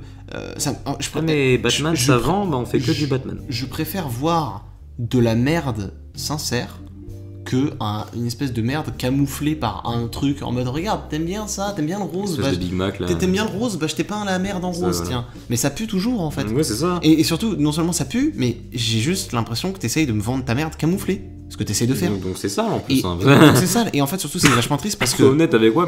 Oui, voilà. Mais même. Tu vois, je vais prendre l'exemple de Sonic. Ouais. J'aurais préféré voir un film Sonic où il est full dégueulasse, comme avec son premier design, que les mecs qui réagissent en mode oui, mais alors attends, parce que Internet a dit que non, alors du coup on va changer. Pourquoi ? Parce que, tu vois, nous, on aime le Howard the Duck immonde. Parce qu'il est dégueulasse. À l'époque, oui, si Howard the Duck avait été sorti aujourd'hui, oui, sûr qu'il... On aurait changé son design. Et je trouve que du coup, tu perds je dirais pas tout le charme que ça pourrait avoir, parce qu'il y a très peu de personnes qui pensent comme nous, mais ce que je veux dire, c'est que... Ah ouais, tu perds de l'authenticité. Voilà, c'est ça. En fait, je crois que c'est un bon mot, ça, tu vois. Le fait que tout ce qu'on expliquait au début avec Flash Gordon, c'est une authenticité, en fait. Les mecs, hein, tu vois les gars derrière. Ils y croient leur merde. Et tu vois... Là, typiquement, les mecs de Sonic, je pense... Ils ont peut-être dû se dire, il y en a certains qui ont dû se dire, mais il est moche. Mais ils y croyaient quand même, hein. Ils se disaient, ouais, ça a marché. Parce qu'ils tentaient des trucs. Ça, parce qu'ils ont tenté leur machin. Et moi, je trouve ça encore plus louable, en fait. Et le fait de le changer, je trouve que le film, d'un coup, il devient plat. Je l'ai pas vu, mais ce que je veux dire, c'est que son aura est plate. On serait plus allé le voir si Sonic avait été resté dégueulasse. Bien sûr, mais bien évidemment. Parce que là, on l'a pas vu, du coup. Tu vois, on a même pas prêté attention. C'est même pas intéressant, en fait. C'est ça, voilà. C'est même pas intéressant parce que c'est même pas drôle. Ouais. Imagine si on avait dû changer le design de Shrek. C'est ça, ouais, voilà. Tu vois, c'est des trucs où... on n'aurait pas eu tous les mêmes... Imagine si... Bon, là, en l'occurrence, c'est ça. Voilà, il suffit d'imaginer toutes les œuvres pop culturelles si on avait écouté les fans, en fait, dans tous les cas. C'est ça. Ouais, t'as énormément de trucs. Il n'y aurait pas eu Jar Jar, alors beaucoup me diraient, oui, bon, c'est pas plus mal. Mais, c'est dans la vision du gars. Mais en fait, c'est que... Les gens savent aujourd'hui... Mais en fait, c'est pas... C'est un peu... L'erreur est humaine, mais c'est vrai, en fait. C'est genre... Jar Jar a été fait, mais on le refera plus. Je sais pas si George Lucas ne l'aurait pas refait. Ouais, mais je pense que le mec il s'en bat les couilles. Mais en tout cas, il aurait essayé de le refaire. Oui, mais tu regardes par exemple, typiquement, il a fait le 1, il a fait Jar Jar. Après, il te la tèche bien. Il te la tèche bien, hein. Alors que ça se trouve, dans ses plans, il aurait bien voulu le garder pour vendre des jouets. Mais ils y croyaient en cette merde. Des centaines de peluches Jar Jar invendues qui sont sans doute dans le désert du Nevada avec les cartouches E.T. là. C'est clair. Ils y croyaient. Et la réaction a été, on n'aime pas. Ils ont fait, on change. Mais après, une fois que le truc est sorti. Oui. Aussi, et peut-être aussi que, tu vois, c'est là où ça se fait en double sens, peut-être aussi que ça fait réfléchir George Lucas, peut-être que lui ça lui a donné une autre vision de sa propre œuvre. Parce que tu regardes après tout de suite dans le 2 et le 3, il s'est un peu calmé, il y a moins de ses sidekicks à la con. Non, quand même pas. Non, le 2... Non, mais le 2 est naze, mais il n'y a pas de Jar Jar. Il n'y a pas de Jar Jar, mais R2 et C3PO... Mais ils ont toujours été là. Oui, mais ils étaient mieux utilisés dans la trilogie de base, parce que là, ils sont utilisés comme des trucs qui servent à rien. Dans tous les cas, ils étaient mieux utilisés dans la trilogie de base, parce que le 5 et le 6 n'ont pas été écrits qu'avec Lucas. Mais c'est ce dont je te parlais tout à l'heure avec George Lucas. Voilà. C'est donc c'est peut-être pour ça aussi. Ouais, mais dans tous les cas, dans un full autre débat. Mais je sais plus comment on en est arrivé là. Après, quand bien même, moi je trouve ça toujours intéressant de parler de ce genre de truc-là parce que c'est ce que représente He-Man en fait. Quand on parle de ça, je pense que ça découle de ça. Oui. Je pense que c'est en rapport quelque part parce que en effet, on ne parle que d'espèces de nostalgie dégueulasse. Non, mais surtout, oui, en fait, le problème d'aujourd'hui, je pense, c'est que comme tout le monde peut s'exprimer grâce à Internet, les studios ont peur en fait. C'est ça. Et puis surtout, ils se rendent pas compte que ça n'a pas d'impact. Tu sais que c'est fou de se dire à quel point autant il y a des films. Si, ils ont de l'influence maintenant, ces gens-là. Non, ce que je veux dire, c'est qu'ils ont. Alors, les influenceurs ont de l'influence. Les gens qui gueulent tous ensemble. Les gens, ils auraient pas gueulé pour Sonic. Ouais, mais les gens seraient allés le voir. Et surtout, c'est que Sonic, honnêtement, ça a pas... Les gens seraient allés le voir par la curiosité de la merde. Voilà, exactement, pour cracher dessus. Donc, dans tous les cas, les gens vont voir parce qu'ils ont envie de gueuler dessus. Je pense que les mecs qui ont envie de gueuler, ils vont gueuler avant, ils vont gueuler pendant, ils vont gueuler après. Pour moi, en fait, je suis sûr que ces gars-là, ils sont tellement névrosés, tellement têtus, que t'as beau faire ce que tu veux, t'as beau changer quoi que ce soit, et puis honnêtement, ils ont changé la gueule de Sonic, ça a changé quoi? Le film, il a floppé, les mecs. Le film, ça a été un fois. Tout le monde a dit que c'était Osef à crever. Non, il a pas floppé. Ils vont en faire un 2. Bien sûr qu'ils vont en faire un 2 parce que les gens ont dit que c'était moi. Le film ça va. Non, le film a pas floppé. Le film ici. Non, mais quand je dis que le film a remboursé, quand je dis que le film, oui, c'est remboursé. Quand je dis que le film a floppé, pardon, je veux surtout parler niveau critique. Ouais, c'est ça. Critique, oui, tout le monde a dit pas mal. Mais même pas mal. Tout le monde a dit genre c'est les gars, prout quoi. Tout le monde a dit que c'était... Dans nos souvenirs, les mecs disaient vraiment... tout le monde a dit que c'était la structure de base d'un espèce de buddy movie dégueulasse. Buddy movie des années 80, genre... Voilà, exactement. Mais déjà, c'est Hop. Oui, avec littéralement Joss Marsden. C'est littéralement la même merde. Oh putain. Ouais. En voiture. Mais enfin... On pourrait parler de ce... c'est un sujet intéressant aussi, je pense que ça pourrait faire tout un podcast de toute façon ça. Oui, mais parce que c'est le sujet même en fait c'est la base même de la polémique en fait, c'est la nostalgie. C'est la nostalgie. Oui, c'est la nostalgie, voilà, la frustration, tout le délire. D'ailleurs, c'était quel youtubeur aussi qui avait fait une vidéo super intéressante là-dessus, sur la nostalgie et comment ça fonctionne. C'était Adam Bros, non? J'ai plus le nom, de toute façon, on vous met le... C'était sans doute Adam Bros. On vous met le gars parce que c'était un mec génial. Qui expliquait ça de façon super intéressante. Ouais. Et très complète, surtout beaucoup, très renseignée, vraiment. Ouais, et c'est un sujet qui est passionnant parce que c'est pour ça que j'adore le cinéma d'exploitation, parce que je trouve que justement c'est d'observer tout ce qu'il y a autour de ce cinéma. Parce que le cinéma en soi est intéressant, mais toute la production, tout ce qu'il y a derrière, je trouve que c'est ça qui fait Bien sûr. le charme de ces trucs-là, tu vois. Et je crois qu'un mec comme Tarantino, justement, prend le cinéma d'exploitation et en fait quelque chose de tellement sincère. Parce que tellement concret, en fait. Et c'est que déjà, lui, les gens le font pas chier. Oui. Parce qu'il a atteint un tel respect dans la webosphère que... Évidemment que tu vas pas le faire chier. Ouais, puis en plus, je pense qu'il a un caractère tellement trempé voilà, que même si tu le faisais chier, il te regardait avec un grand feu qui te ferait... Les mecs, ils auraient beau faire des pétitions sur Twitter... Il ferait rien parce qu'il est passionné. Et pour le coup, c'est une des seules choses que je peux respecter, un des seuls points sur lesquels je peux respecter en tant soit peu Warner Bros, c'est le fait de ne pas écouter les Snyder fans. Oui. Tu sais, genre tous les mecs, ouais, Warner a peur de nous. Tu sais, les Snyder fans, là, ouais. Release, enfin, non, la pire espèce sur cette planète, tu veux dire Restore the Snyderverse. Qui gueule, qui pense être puissant en plus. Qui volent des dessins de dessinateurs pour en faire des motion comics dégueulasses. Et ces mecs-là, ils sont là en mode, ouais, Warner, un jour ils vont craquer. Mais jamais, les gars, Warner, ils vous pissent à l'arrêt. Warner, ils feront jamais, il y aura jamais de Justice League 2. S'il est mort, l'univers Snyder. Déjà que ça leur a cassé les couilles de faire. Ils s'en battent les couilles. Surtout, je crois pas que le film ait rapporté assez pour que les mecs se disent qu'ils vont aller par là. Ils détestent Snyder. Ils en ont rien à foutre. Ils vont jamais le rappeler. Snyder, lui, je pense qu'il a oublié ça très vite. Vous êtes seul. Vous êtes seul dans votre délire, à tel point que justement le 2, vous voulez le faire tout seul en volant. Mais de toute façon, en fait, les extrémistes, dans tout cas, c'est un cancer. Et ça, pour le coup, je respecte assez Warner sur ça, sur le fait de ne pas l'écouter ces mecs-là. Ouais. Vous n'êtes pas les producteurs ni même scénaristes, vous êtes personne. Bah, vous êtes des gens derrière votre téléphone. Vos gueules.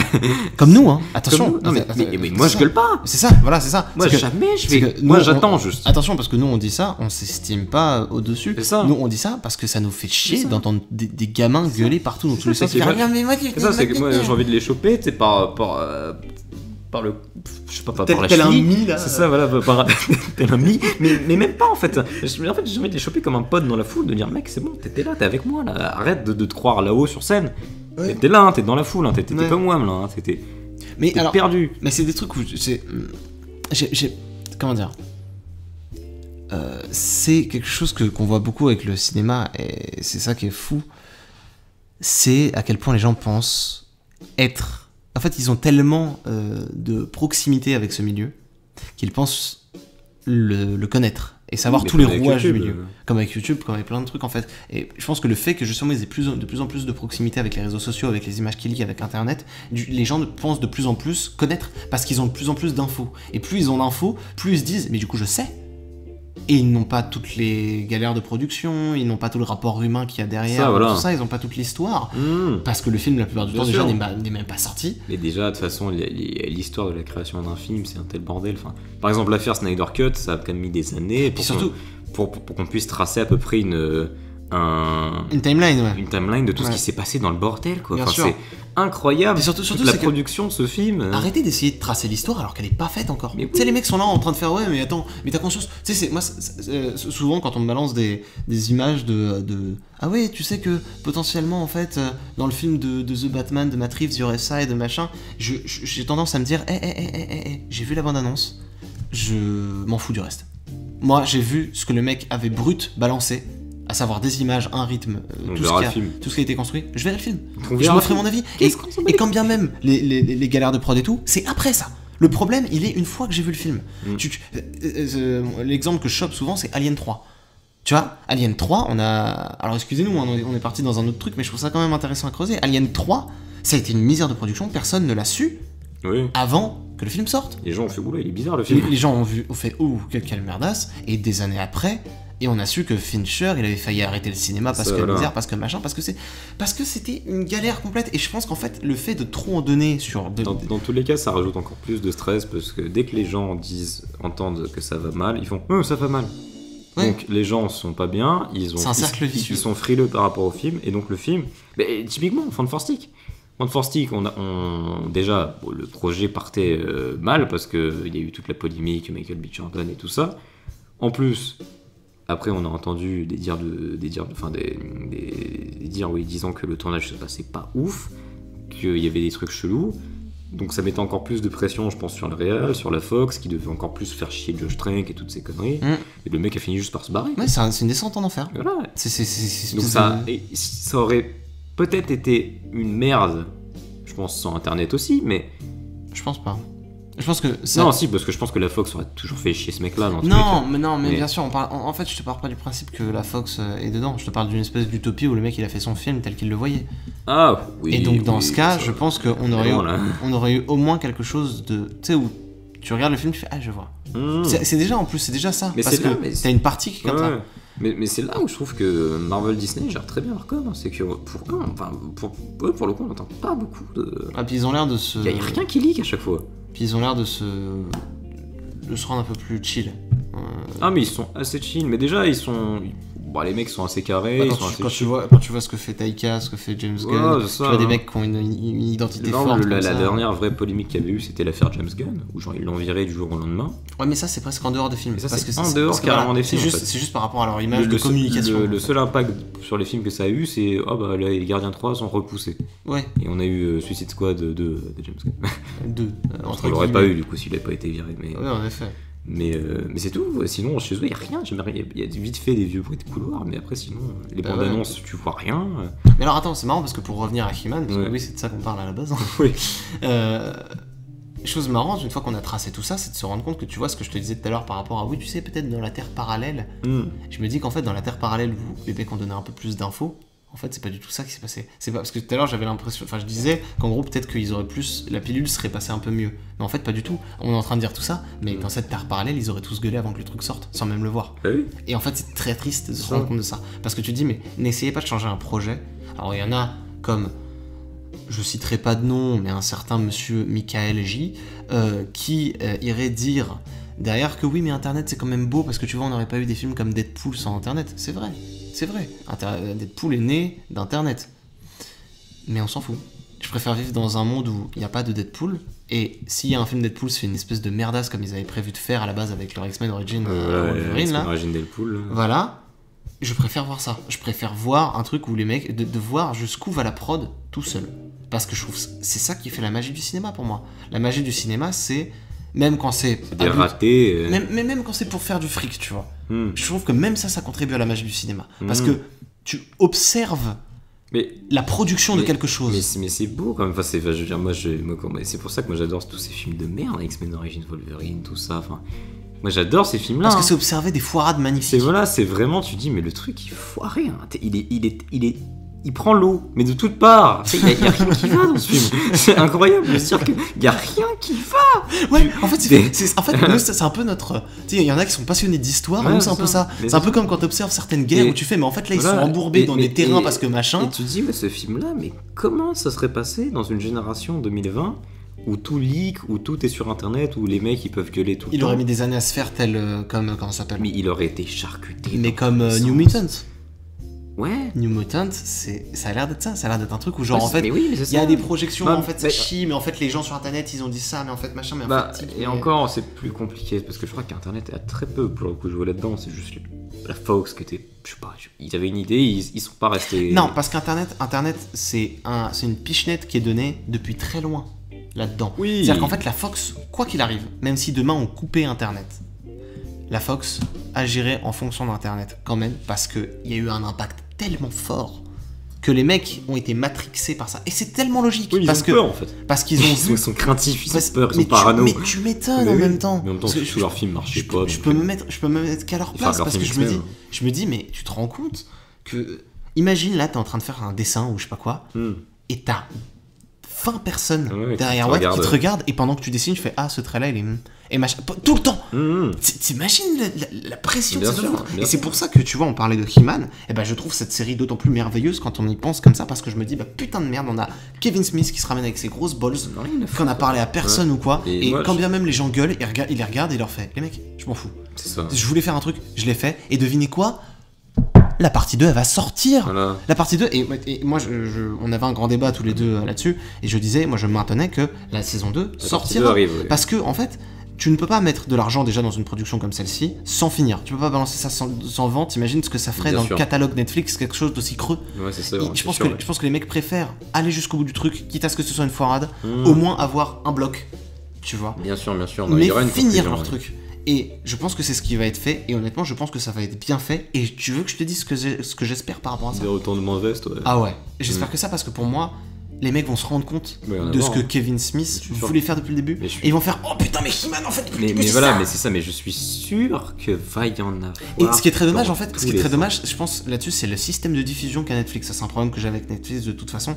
J'aime pas leur système de diffusion. Oui. Et le fait que ils t'aient balancé la première partie sans la deuxième partie, je trouve ça très mauvais. Ils auraient dû balancer tout d'un coup, parce que ils s'attendaient à pouvoir faire patienter les gens, à pouvoir faire en fait ce que les mecs voulaient créer dessus, il y a un intérêt commercial. En fait, c'est qu'ils étaient un peu naïfs, ils se disaient mais ça va marcher. Oui, c'est ça. Et du coup ils se disaient oui mais ça va marcher, du coup les gens vont être dans les tentes, ils vont être en mode hype, sauf que ça marche pas, du coup les gens ragent. Il y a un très gros intérêt marketing en fait. C'est que ils se sont dit... Dans tous les cas, les gens materont la partie 2. C'est ça qui est marrant avec ces mecs. Je pense pas. Parce que tu regardes comment les gens ont détesté. Je pense que les mecs vont la critiquer sans même l'avoir vue. Non, je pense pas que les mecs sont aussi cons que ça quand même. Si, parce que tu vois, par exemple, pour revenir à ce que je te disais par rapport à Classic Horror Story tout à l'heure, c'est ça qui critique un peu dans le film. C'est le fait que t'as des mecs qui regardent ça de traviole, qui scrollent et qui critiquent quand même. Et ça, c'est un fléau de Netflix parce que malheureusement, c'est un peu le vomi de Netflix. C'est-à-dire que Netflix, j'aime beaucoup cette plateforme, attention, je trouve que c'est super de permettre de voir autant de choses aussi facilement, tu vois. Mais faut pas lui retirer certains défauts, notamment le fait que quand t'as un amas de ce genre de choses-là, à un moment, les films, ça reste plus des films, ça devient juste, on se fait quoi, ça. Et en fait, tu le manges comme quelque chose comme un sériel. Et chaque film, attention, je dis pas qu'il devrait pas être consommé de telle ou telle manière, je dis juste que l'avis que tu vas pouvoir y porter, du coup, n'est peut-être pas le même que si tu l'avais découvert dans d'autres circonstances. C'est même pas peut-être, c'est forcément. Oui, mais ça, c'est bien le problème. Avec tous les films, ça marche. Et attention, en fait, je dis pas que c'est de la faute de Netflix, parce que justement, c'est un peu le. Même avant Netflix, en fait, il y avait déjà des gens qui disaient ça des vidéos stores. Je suis d'accord, bien sûr. Ou même de la VHS. C'était pas la même ampleur. Ouais, mais ou même de la VHS. Parce qu'il faut aller le voir au cinéma, faut le savoir. Voilà, il y a des connards de l'époque qui disaient, mais toi, t'as découvert Alien en VHS. D'accord. Oui, c'est ça. Alors, après, en fait, là-dessus, attention, j'ai pas envie de mal me faire comprendre. Que vous regardez votre film sur votre iPhone ou sur un écran géant de la mort qui tue avec toutes les meilleures installs de tous les temps, l'intérêt, c'est la manière dont il va vous toucher. Et ça, c'est personnel, je peux pas juger du tout. Ce que je veux juste te dire, moi, c'est justement que avec ce système de fonctionnement, du coup, on se retrouve avec He-Man et des polémiques telles que celle-ci, parce que c'est aussi lié à ça. C'est aussi lié au fait que du coup, malheureusement, on est plus... Et ça, c'est un système de fonctionnement qui est pas seulement inhérent à Netflix, tu regardes... Non, je trouve pas ça... Non, mais je vois pas où est... Non, pour moi, ça vient pas c'est pas de la faute du système, c'est juste de la faute... C'est pas une faute, pour moi, c'est pas une faute. Je te dis pas que c'est une faute, je te dis juste que c'est... La manière dont c'est fait, ça implique ce genre de choses-là. C'est un penchant qui peut être négatif parce que vu de telle manière. C'est ça que je te dis. C'est qu'en fait, les mecs, ils balancent leur série comme telle quelle. Ils ont créé une hype autour avec une com qui n'était pas non plus des meilleures. Ouais, mais en fait, tu vois, c'est le jeu en fait. Tu vois, c'est vrai. Tu fais une série, tu l'as dit, que ce soit en part 1 ou alors juste tous les épisodes toutes les semaines. Ça va prendre ou ça prendra pas, mais tant pis, c'est le jeu, tu vois, de la série Swamp Thing dont je te parlais tout à l'heure, ils ont diffusé le premier épisode, ils avaient déjà tourné toute la série, ils y croyaient, le premier épisode a fait un flop, critique et tout ce que tu veux, 24 heures après, ils ont dit, voilà, il y aura pas de saison 2. Ouais, parce qu'ils ont su que ça marcherait. C'est le jeu, c'est tout, c'est tout, il n'y a pas de... Non, c'est vrai. Mais, et ça marche avec tout, c'est le principe d'un pilote, en fait. Sauf que là, ça va au-delà d'un pilote, c'est vraiment, la série, dans tous les cas, sera finie. Mais voilà, tu vois, dans ce cas, c'est que t'as pas un avant-goût, t'as juste un...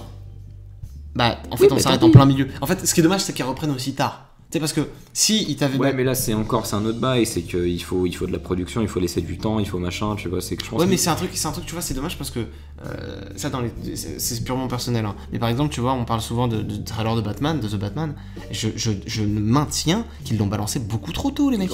Ils ont balancé le film alors qu'il était même pas fini, déjà. Il y avait que 30% qui a été tourné. Mais voilà, ils ont même pas fini le tournage, parce que les bandes annonces sont toujours balancées quand le film n'est pas fini, évidemment, mais... quand le tournage au moins est fini. Mais voilà, quand le tournage est fini. Quand le truc est en montage. Quand t'as tout. Parce que quand t'as tout, t'as toute la vision du réalisateur, t'as tous les plans que tu peux utiliser. Là, les mecs étaient tellement friands de donner ça au public qu'ils l'ont balancé. Et en fait, malheureusement, je pense que. Warner qui devait forcer. L'impact. Bon, l'impact sera là, quoi qu'il arrive. Mais ce que je veux dire, c'est que t'imagines si t'avais balancé cette bande-annonce-là 2 mois avant. 2 mois avant que ça sorte, c'est au fait. Mais dans tous les cas, en plus, ça servait. Bon, moi, je suis pas content de l'avoir eu, au contraire, je la remettais en boucle comme un gros connard. Je sais pas si on l'a pas maté 30 fois. Voilà. Mais dans tous les cas, ça sert à rien parce que tout le monde va aller le voir. C'est sûr. C'est le film Batman. Ouais. C'est Batman. Alors, autre chose aussi, c'est que ça a au moins mis d'accord tout le monde sur le fait que Pattinson, les mecs, ils ont claqué tout le monde sur Pattinson. Mais tu vois, et ça, je voulais dire ça aussi tout à l'heure, c'est typiquement l'effet Ben Affleck, en fait, tu vois. Tu vois, pareil, quand on disait aussi les fans qui gueulaient et tout avant les retournements de veste. Oui. Mais typiquement, le Ben Affleck, ça a fait ça. L'effet Ben Affleck, l'effet Heath Ledger. L'effet Heath Ledger. Je crois qu'Heath Ledger, c'est le plus gros effet de la planète. Ouais, c'est ça. Ouais. Heath Ledger, c'est la plus grosse patate dans la gueule de tout le monde. Heath Ledger, là, le petit blond. Comment ça, lui Joker. Quelle merdasse. Ils font des maquillages, ils font des cosplays. C'est ça. Ils imaginent plus que le Joker comme ça. Bah ouais, parce qu'en fait, à un moment, juste, et c'est ça le problème, c'est on ne donne pas son avis sur une œuvre avant qu'elle soit sortie. Tu donnes l'avis sur ce qu'on t'a... Tu donnes l'avis sur... Attends, parce que que tu donnes l'avis sur ce qu'on t'a vendu de l'œuvre, c'est legit. Tu critiques ce que tu as pu voir. En soi, les mecs de He-Man, oui, ils critiquent la bande-annonce. Mais eux, après, ils critiquent une fois que c'est sorti, parce que la bande-annonce était en effet incroyable. Oui. Mais c'était de la belle com, hein. Mais après, je sais, en fait, c'est la limite, en fait. Est-ce que c'est de la com mensongère? C'est tout le problème. Je pense pas que ce soit de la com mensongère, je pense que c'est de la com maladroite. Parce que de la com mensongère, c'est te vendre quelque chose qui est pas dedans. C'est vrai qu'il y a, en tout cas, c'est sûr, il y a quelque chose de très maladroit dans la com de He-Man. Mais c'est ça, c'est juste, c'est une maladresse. Mais ce n'est pas c'est pas intrinsèque à la série, en fait. Oui, ça fait pas partie de la série. C'est au-delà, en fait. Donc, si tu oublies, en effet, que la com est maladroite, que tu juges que la série, il n'y a pas de...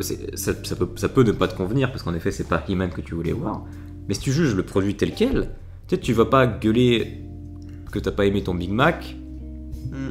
Par rapport à la photo quand on a... Voilà. Ouais, c'est ça. C'est qu'en fait bah, si. En gros, justement, si. Je pense qu'un mec qui voit une belle photo de Big Mac et qui a le Big Mac tel qu'il est, il va gueuler parce qu'il va faire... Non, c'est pas ça, parce que je veux dire.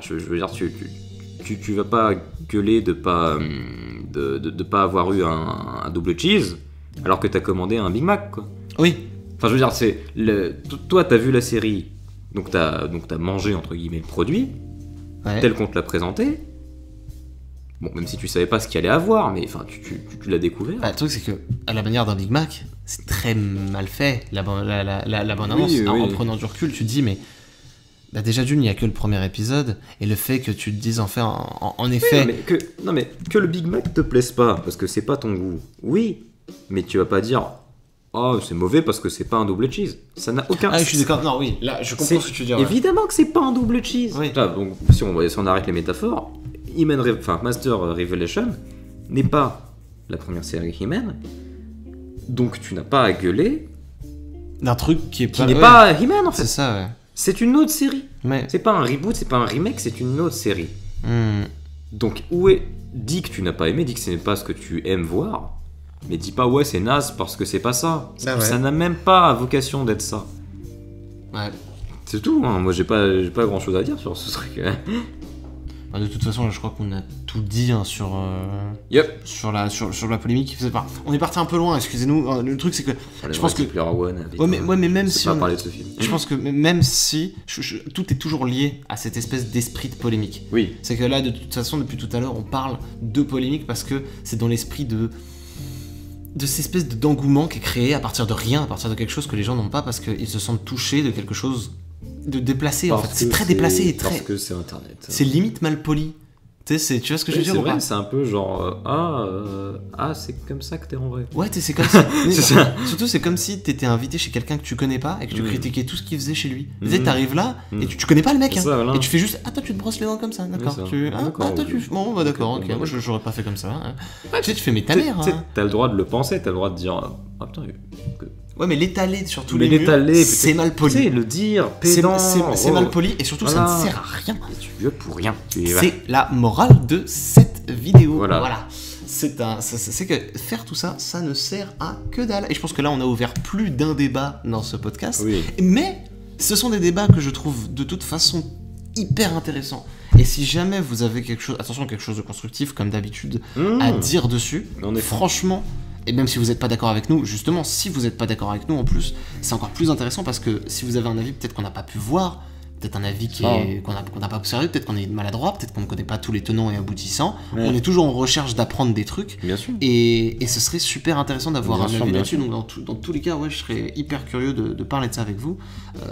Fan ou non de He-Man, si vous êtes fan de He-Man, de votre rapport à cette série, est-ce que tout ce qu'on a dit dessus, vous êtes d'accord avec ça ? Est-ce que est-ce que vous avez si vous n'avez pas aimé la série, dites-nous pourquoi, quoi. Ouais, c'est ça. Au-delà du simple fait, j'ai pas aimé, il meurt.